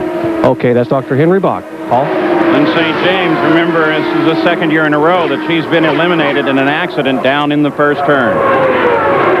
Zampedri, Jones, they're lined up as we run toward the finish of the Indy 500. Well, Bobby, Here is what set that situation up. Jones moving to the inside of Salazar. Yeah, he moves once, and he blocked him, and then he went another time, got a little bit more draft, and he just drove him down into the wall. Salazar was so wrong, it's just terrible. Yeah. That type of driving has got to be stopped. Yeah, that could have been a very serious accident right there for no good reason. Bobby, look where he is in the field. He could have taken out half the field right there if he had turned him sideways or he'd broken something there. That's just uncalled for. We could never let motor racing come to such deals like that, Danny. No, see, he got a run on him. He moved back in to get another draft, and then Salazar just drove him down the fence. Now, I think Salazar just didn't want to lose another lap. He was trying to get back on that lead lap, but that's just dangerous driving. That shouldn't be an issue. So Davy Jones, apparently his car is just fine, which says something about the strength of these cars. Except it looks like Zampedri's just stretching it out a little bit. Davy was right behind him for quite a few laps there, and it looks like Zampedri's just going out there. You know, their speeds aren't all that much. It's 223 miles an hour right now. We would expect a little bit more. So maybe Davy has a little bit more, for example, because his fuel is a little bit short right now. Or maybe, Bobby, Davy's got a little bit of damage to that car. He's only running, Jones's last lap was a 225. He's picked it up a little bit. Zampedri was a 223, so he's obviously not complaining too much. Yeah, Jones whittled away about 3/10. There it is, the change on the last lap, Gary Gerald. And checking in on Alessandro Zampedri, Walter Gerber in radio contact with his driver. We're asking them, did you make the stop on the last yellow? Yes, they did. Are you okay to go the distance? Yes, but we are slightly concerned. He said it could be very close. Right now, the fuel mileage reading they're getting is, however, a healthy 2 miles per gallon. Anything over 1.8 puts them in a strong category. At least that's my belief, Paul. I think they're all going to make it, Troop. I think we're going to have one heck of a good race to the end. Well, I think it's going to be interesting whether they do or they don't, because it looks like if they don't, it's going to be maybe with the last mile or a half to go. 24 laps to go in the Indianapolis 500, and we are going to stay with you the entire way now as we watch a potential new champion, Alessandro Zampedri. He leads, but Davy Jones just nicked off another 2/10. So Davy's very definitely closing. Well, the other thing is he might be able to get behind him. He still has to pass him. And, Bobby, as you know, guys get awful tough toward the end of the Indianapolis 500 when it comes to getting passed for the lead. The closer it gets to the end, the harder they are to pass. fast. And, I always used to have a rule. Don't ever make an issue or make it come to an issue at the latter part of the race. If you're going to break them early. As far as passing guys, do it before they have a chance to get all that adrenaline running. Let's go to Jack Arute. Let's update you first on Roberto Guerrero. The question mark still remains, did they take on enough fuel to go the distance? Alan Pegg and John Barnes still trying to calculate that using the onboard telemetry. Meanwhile, no reports from Davy Jones to Rick Gallis as to any problems mechanically on the car. But this time when I asked Gallis again, can you go the distance, he said, I'm beginning to think we might come up short. Alessandro Zampedri last year started 17th, finished 11th in the Indianapolis 500. This is his second year. But look at the interval as Davy Jones continues to whittle it down. Update on Zampedri and his fuel, Gary? Well, yeah, a radio conversation monitored between the crew and the driver. They're urging him, if he can, to stay in the draft, which tells me they're very concerned about whether or not he can go to the 200-lap mark. These cars have already done, Gary and everybody, have done 40 laps before most of them. They're all the same engine, so theoretically, they should make it all right. What you're looking at here, there is Hearn as he is trying to chase down Guerrero. It's a battle for fourth place now, and Hearn's beginning to reel him in. And the last lap, the TMA 8 engine treatment update, 219 miles an hour for Richie Hearn. But the lap before that, he had actually run 226. All the first 5 guys are running about the same laps. A lot of it depends on how they are in traffic. And one thing you said, Bobby, that's true is that, of course, all these guys got pretty much about the same engines and the same consumption. So if one of them's going to have to stop, more than likely the other ones are too. At the front, Zampedri is being closed by Jones, now down to 6/10. Jones continues to whittle away while Hearn works on Guerrero. In the meantime, Buddy Lazier sits in third place, and he's not involved in a contest on either side. That's right, but he's also turning laps. He just turned a lap at 227, and then I looked down at Richie Hearn started going at 228, while Guerrero was at 225, and Zampedri and Jones are in the 223 mark. And Buddy Lazier is moving up. The problem is like we said all along, it's sometimes easier to move up than it is to pass, and that's where Buddy's going to have a problem. Just crossing the 180th lap, heading for lap 181. I think all these pit stops, if everybody notices how touchy it gets on fuel consumption and everything, all has to do with teamwork. We always talk about it, but that starts showing you how important. For example, in Lazier's deal, he should easily be leading the race. The problem was that Lee Kuzman brought him in too late. The old rule, Danny, like I said, first in, first out. Those guys should know that because they've been going at it a lot of years. You got a glimpse there. Looks like we're getting some bottoming on Guerrero's car now. Well, we are. He's got that down low, but I thought I heard something, which out of Richie Hearn's car was the rev limiter when he was being drafted down the straight by Guerrero. Now, that'll be interesting because that'll mean he can get up to him, but he can't necessarily pass him. Well, Hearn is right there right now. Zampedri. Jones has kind of stabilized at 0.7 of a second behind the leader of the race, Alessandro Zampedri. Yes, but Buddy Lazier is turning laps up there in the 228s, so he's going to be closing down on him. Lazier is moving up about a second a lap. And Lazier is now 3.4 seconds behind the leader. Oh, it's just great. And let's not forget the cars get awful tough to pass when it comes down to the last 20, 15, 10 laps. They don't handle as good, Danny. They're light on fuel. Look at Hearn. Look at Hearn. Hearn got right up behind Guerrero. Almost got him. At the same time, you watch the numbers change at the top of the screen on Zampedri and Jones. And Jones is now only 0.4 back. Shows how tough it is to pass him. He's drafting him awful well down there. He's running a little bit quicker, but he's got to be able to get by. You can see how important the drafting is because they look like a snake going down the road. The interval between Guerrero and Hearn is 1/10 of a second. And Jones now right behind Zampedri. Zampedri, that red number 8. And Davy Jones, the black and white number 70, just behind him. Traffic is going to play a critical part, it looks like, toward the end of the race.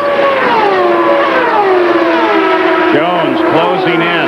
Look at the difference as he was closing, just inching further forward. But here's something to consider. In the 79 previous runnings of the 500, 12 times the driver leading with 10 laps to go has not won the race. An additional 12 leading at lap 180 have also not won at the 500. And if fuel is going to affect any of them, it could be just most all of them, Paul. Oh, and it looks like Richie Hearn passed Guerrero. He got him, and got him big time. Look at that. We didn't see the pass, but boy, he's moved right out in front of him. So Hearn moves into 4th place. It's Zampedri, Jones, Lazier, Hearn, and Guerrero. 5 cars on the lead lap. There is Richie Hearn. What a nice, smooth day he's had. Formula Atlantic champion, comes out of a road racing background, but has found his way around Indianapolis. Davy Jones doesn't seem to be pressing it with them Zampedri. He just seems to be following, using a good draft. My idea there is that they're a little short on fuel. He's trying to conserve some. Gallus is going to give him the go-ahead later on to see if he can pass. And here is the fight for the lead as they close down on the green and white car of Eliseo Salazar. That red car, of course, is Zampedri. And Jones is chasing. Dropped back a little bit in the past couple of laps. That's through traffic. Could be through traffic. But you know what? We also heard from Zampedri that they said stay in the draft as much as possible. Maybe that's what Davy's doing, is just sitting back there for a little bit longer to conserve a little bit more fuel. Salazar just ahead. Zampedri and Jones, the battle for the lead. Now back down under half a second.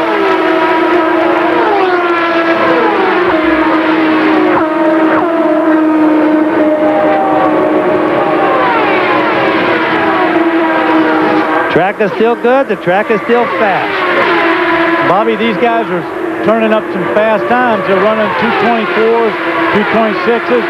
And Richie Hearn's up there in the 228 mark, because he's got the most ground to make up. But they're driving quick. And they're real light on fuel. And that really makes the cars hard to handle at the latter part of the race, and the track is a little bit slippery. But I still think they're going to be very close on fuel. What about it, Jackaroo? Well, we're just going to ask Rick Gallus real quick. What do you think? It's going to be real tough. We're going to need some help. Drafting important right now. May account for the reason why he hasn't made a real assault on the lead yet. I got a feeling that the help that he was talking about was maybe more of a yellow. And the problem is you can't back off. You got to run these speeds. They're running not necessarily wide open, but they're running pretty fast. How about down to you, Gary? Well, Danny, one of the advantages of having 7 cars in this race for Team Scandia is that hopefully when you need to conserve fuel, you can draft with one of your teammates. That's exactly what they're trying to arrange right now for Alessandro Zampedri. They're trying to get Eliseo Salazar, who is down a lap, to slow down a little bit so that Zampedri can draft. They say the fuel situation is still touch and go for the race leader. Well, I remember, if you run out of fuel, that coming around where I am in turn 2, you can't coast all the way around the start-finish line and get it. So yeah, it could cost a race. And Bobby, I think we're talking about this draft, and I mean, it might save you a little fuel, but I don't think it's going to save you that much. And I sure hate getting in a situation with trying to stage a draft with your teammate. I don't think that'd be good either, Danny. I agree with you totally. You know, winning is so important here. You can understand why these guys have to play it close. You know, you sometimes have to take a gamble. Not sometimes, all the time you gamble at Indy. Whoa, and he's running up high there. Zampedri ran up high. And look at Davy. That's Davy Jones. Says maybe that's the fuel story there as Jones comes to the front. There seems to be no reason why Zampedri moved out. First, I thought maybe he ran out of fuel, sucked a little bit of air there. But they won't regain the fuel pressure that quick. So he's got a handling problem, Bobby. He's running up high in the groove, and Buddy Lazier is right behind him. So Jones takes the lead. Buddy Lazier now closes on Zampedri, and no real indication, though Danny suggests it's handling. And look at Lazier. Boy, there's an interesting move. He comes to the outside. What a pass. What a pass on the outside. 10 laps to go at Indianapolis. Leader change. Zampedri was trying to hold him off and wanted to block him, but there was no holding off Buddy. He's running awful fast. But Zampedri really drove good and let Buddy earn that pass and did it with all fairness. Yeah, but Jones is not out of the woods. You saw him as he just passed out of view. There he is up in the corner of the screen. And I'll tell you what, I think Lazier is able to reel him in. And I don't think Lazier, for example, has any problem with the fuel. He's just had tough times with the traffic he's had to pass. Well, he's been back there, Bobby, but as I've been saying, he's been running faster laps by about 3-4 miles an hour than the leader. Well, what about the fuel in Lazier's car, Jerry Punt? Ron Himmelgarn just told his driver, said, buddy, we have absolutely no worries. We have plenty of fuel. Use your right foot and go after him. Whoa, that is a very confident statement to tell a race car driver, and especially when Rick's probably telling Davey he's got to be conservative. Well, but Lazier did stop 7 laps later than Davy Jones, so I assume he can go after him, Jackaroot. Danny Sullivan, you're leading the Indy 500, and you get this report from your car and go to full lean. What does it mean? That means you're going to not make it to the end. He wants you to conserve some fuel, and you got to lean it down. That's not the signal you wanted to get when you got Buddy Lazier all over you, right behind you. And that's what Rick Gallis just radioed. Here comes Lazier. Lazier charging on Jones. He moves to the inside of him, and Buddy Lazier picks up the lead of the 500 with 8 laps to go. You can see how important it is. There is nothing like the excitement you get at the end of the Indy race. There's Buddy Lazier's girlfriend as Buddy Lazier picks up the lead of the race. Unbelievable. They tell Jones to lean it back or he's not going to make the finish. Can you imagine what it had to feel like? I can't reach down and flick that switch to lean. That means he's got to do that, Paul, plus he's got to run the high gear ratio, the overdrive. Davy Jones' wife. Look at the tension. Concern. We'll always have excitement like that at the end. Buddy Lazier, 7 laps to go. And you know what? And I'll tell you what, Buddy Another engine just flew over here in turn 2. One of the Buicks just ventilated right here going by me. Yeah, but I'll tell you what, Buddy Lazier just turned a lap of 2:32.9. He's obviously using that right foot. And the general approach of the USAC officials, Keith Ward, the chief steward in the gang, would be to decide whether or not that car is in jeopardy. And after the 10 laps from the finish threshold is passed, they tend not to go yellow because they want to keep the race moving all the way to the finish. There's no liquids on the track over here. There's some way down low, Paul, but nothing that would bother any of the other cars. Well, we're still green. Lazier coming up on traffic now. Jourdain just ahead of him. You think he's feeling that back pain right now? He's not going to feel any back pain. I don't think so. That kid's got to be in his glory right now. 5 laps to go at Indianapolis. Don't forget, the LPGA skins coming up right after, and we're yellow. It's Scott Sharp. Scott Sharp catches the wall at Indy. Fire on the back of the car. That's just an oil fire on the turbocharger, but the yellow comes out. And what are the chances that we'll get green? I think they're good. Well, it doesn't look like there was a lot of debris there. He looked like he was more parked over there, so I think you're probably right. We'll get a green. Buddy Lazier's right behind it. But even if those other guys stop for fuel, they're going to be too far behind. And guys, remember, we have 2 incidences on the racetrack. It may take a little bit longer because they're going to try to get the Menard engine on the back straightaway away at the same time.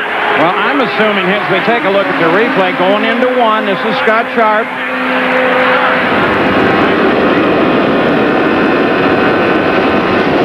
Boy, just looks like he lost it there. So maybe, Bobby, right there in front of you, is it maybe slick from the engine earlier? I don't see any signs of it whatsoever, Paul. I see no problems down here, and none of the other cars have been moving around in my section. Buddy Lazier, hand up in the air, exercising his fingers. He's been gripping that wheel solidly. That might have a little bit to do with nerves right now. He's not very far away from winning the 500. If Lazier can win this race, this will be the second year in a row the winner has come from the 5th starting position. The difference this year, of course, Buddy Lazier in the practice for the race at Phoenix slammed the wall hard, broke his back, fractured vertebrae, but he's worked hard to come back in just a short time, barely 2 months. And now with 4 laps to go, with the help of a special seat that absorbs the shocks in the car, he may be on his way to winning the Indianapolis 500. Davy Jones is separated by 1 car, and that's the 22 car of Michel Jourdain. But now does the order become to Jones go to Full Ridge and just go for it? Well, it depends on how close they were, and then Rick Scott Gallus has to gamble. Are we going to lose second place, or do we have enough to chase him down for the lead? Has this yellow helped us enough? It looks like we'll probably get a green with maybe 2 laps to go. And it still takes time to get these cars off the road, as you can well see there. Bobby, what do you think they'll do? Will they try to bring it around or just tuck it in between the wall there? They're going to try to tuck it in, Paul. They've got to do that. There they go with it right now. They realize that they need a green finish.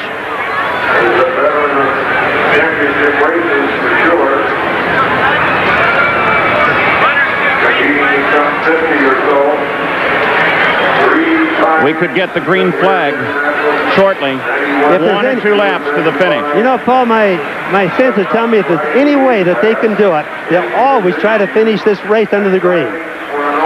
Buddy Lazier is exercising. He's trying to get blood circulation doing. He's been doing this all day, and especially down in our end down here. And, Bobby, I think it probably has a little bit to do with nerves, too.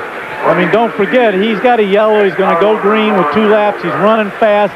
And he's that close to not only winning his first IndyCar race, but an Indianapolis 500. Gary Gerald, what can they do with Davy Jones? Well, that's what we're about to find out. Rick Gallus, it looks like you may get 1 green lap. Is there anything you can do with Davy Jones to still win this thing?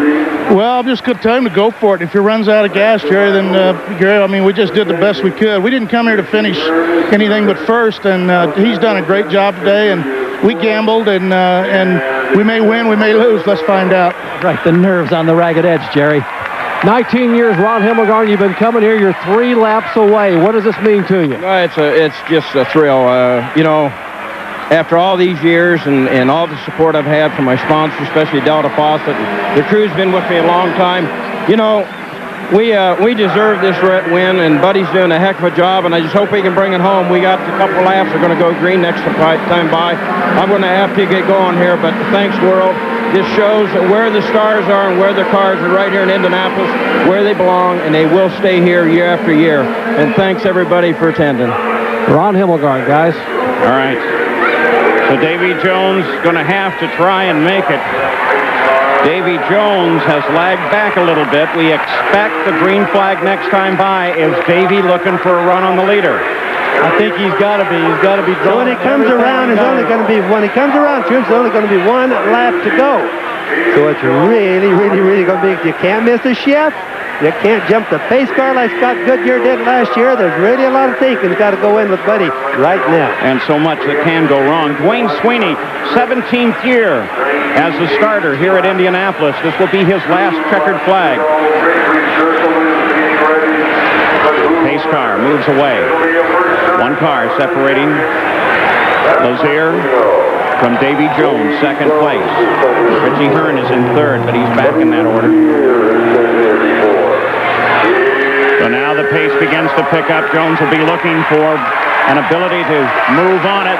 And Danny's saying, come on, go now, go now, go now. Lazier being careful, comes back to the green flag. Green and white at the same time. 1 lap to go. 2.5 miles, and the Idiot's running to the Indy 500. Buddy Lazier screams down toward turn 1. Jones doesn't seem like he can make a move on him.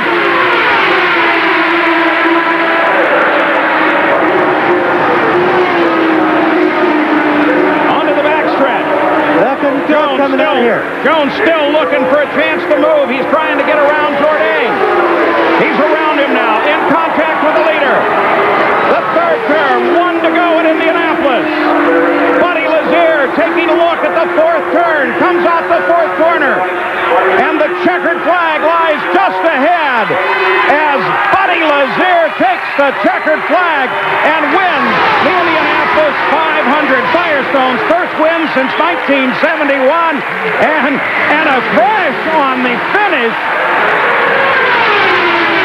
Big crash on the finish of the race. Salazar, looks like Zampedri, and Guerrero. The cars that were running 4th, 5th, and 6th all crashed together at the end of the race. It's Salazar looking down at his feet to make sure they're okay. So, a battle that was developing really for 4th place. There's the two participants in the battle that aborted itself just before the finish as Buddy Lazier. What an incredibly great victory. He takes his win at the Indianapolis 500-mile race. Here are the unofficial results as Buddy Lazier has taken the win. This man thinks he's just pledged undying love for his girlfriend, Midge. He hasn't. He also thinks he's tasted new Miller beer. He hasn't. Brand new Miller beer. Say ah, not duh. Look for the red label. First, Goodyear revolutionized wet traction design with AquaTread. Now, Goodyear brings you the first tire with a lifetime tread life warranty. New all-season Infinitread. With high-tensile steel belts and space-age molecular compounds, Infinitread is so durable, its tread is guaranteed for as long as you own your car. For traction, for tread life, for as long as you own your car. New Goodyear Infinitread. The first tire with a lifetime tread life warranty. Call 1-800-GOODYEAR for a location near you. This man thinks he's just won the lottery. He hasn't. He also thinks he's tasted new Miller beer. He hasn't. Brand new Miller beer. Say ah, not duh. Look for the red label. Some of the most admired cars you'll see are owned by the guys who know cars best. ASC certified master mechanics. And the #1 brand of motor oil they use in their own cars is Valvoline, makers of Durablend, the leading semi-synthetic for a cleaner engine due to better control of harmful deposits. So use the oil the guys who take care of your car use to take care of theirs. People who know use Valvoline. Come play the new Valvoline racing game on the net.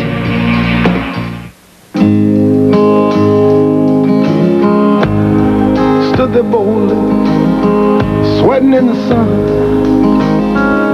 Felt like a million, felt like #1, like a... Chevy has crossed the finish line first more than anybody in NASCAR truck racing, which makes packing up after a day's work a lot easier.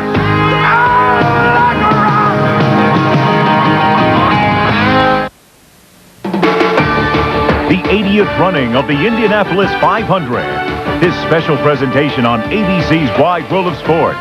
Brought to you by Genuine Chevrolet, the cars more Americans trust. New Miller Beer, the brand new beer from Miller with big flavor that goes down easy. Goodyear, #1 in tires.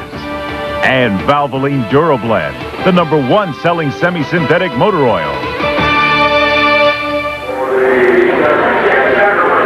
Here in Victory Lane, the hallowed grounds of the Indianapolis Motor Speedway, Buddy Lazier, racked with pain, trying to lift himself right out of the car, getting the congratulations of his crew.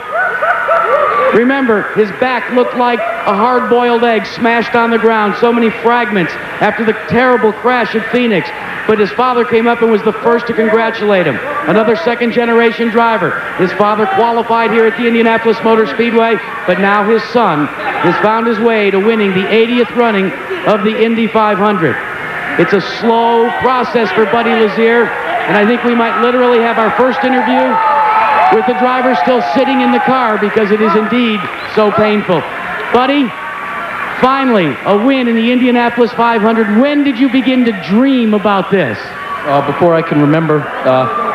It's just, right now, it still feels like a dream. It feels like I'm going to wake up and I need to go to the racetrack to get ready to race. Well, let's conclude the rest of the dream with the ceremonial crowning of you. As you stand up, you can see the pain, but this is happy pain as the Borg Warner Trophy has been placed behind Buddy Lazier and now the winner's wreath. Young man, you join an elite group now as a winner of the Indianapolis 500. I'm sorry? Welcome to the Indy 500 winner's circle. So it's awesome. Awesome. Is it sunk in yet? You're awfully low-key right now. One would think you'd be really genuinely excited, and you're just kind of standing here with a big smile. No, it hasn't sunk in. It's not going to sink in for, I'm sure, a week or two. It's unbelievable. When you came here and saw your father compete and qualify, and I know you've got the pain, so sit back down in the car. This is truly an athletic achievement, but when you saw your father qualify, did you ever think that you would actually win the race? I don't know. You know, you dream about it, and you feel like you've got some ability, but you have to have a car like these guys, Himmelgarn Racing, Delta Faucets, and Montana gave me a great race car. Well, congratulations. Celebrate now with the ceremonial swig of milk, and let's go back to the tower. His first IndyCar win, and it's the one that counts, the Indianapolis 500. But as he was crossing the finish line, taking the checkered, Roberto Guerrero lost control.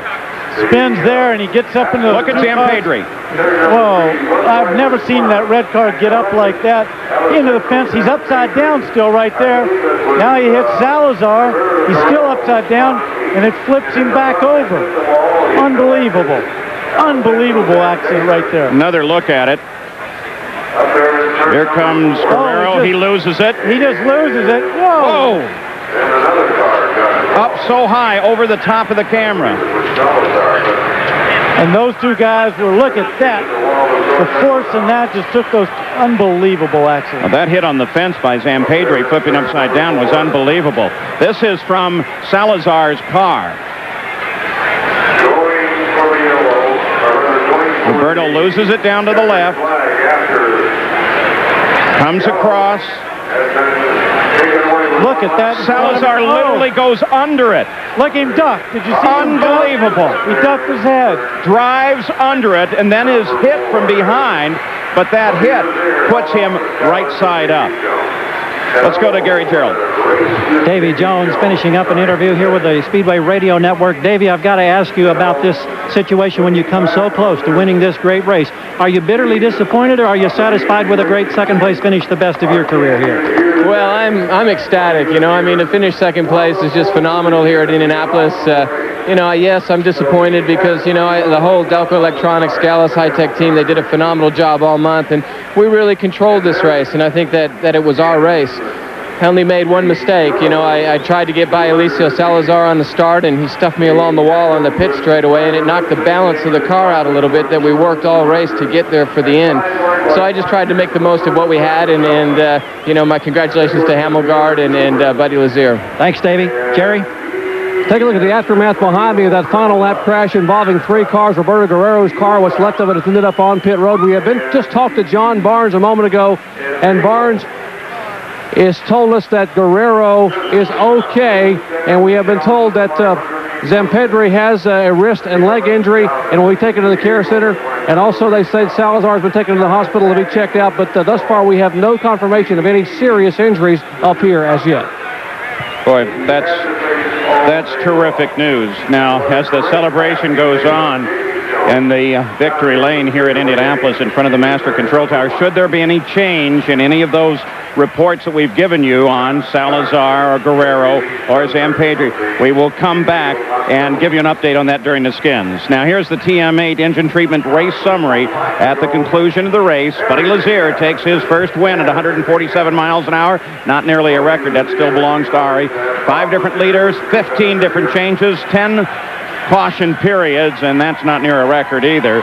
But it sure contributed to the running of the race. And at the finish, we had 13 cars still running in competition. And the final results, of course, they are unofficial.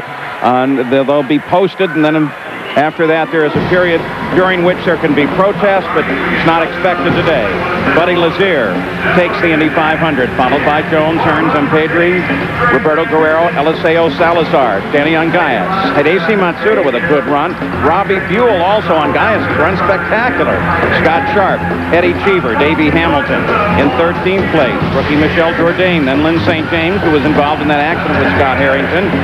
Ari Lyondike, Buzz Calkins, Jim Guthrie. Petrie. 19th, Mark Dismore, Mike Croft, Fermin Velez, Joe Gosick, Brad Murphy, and Tony Stewart.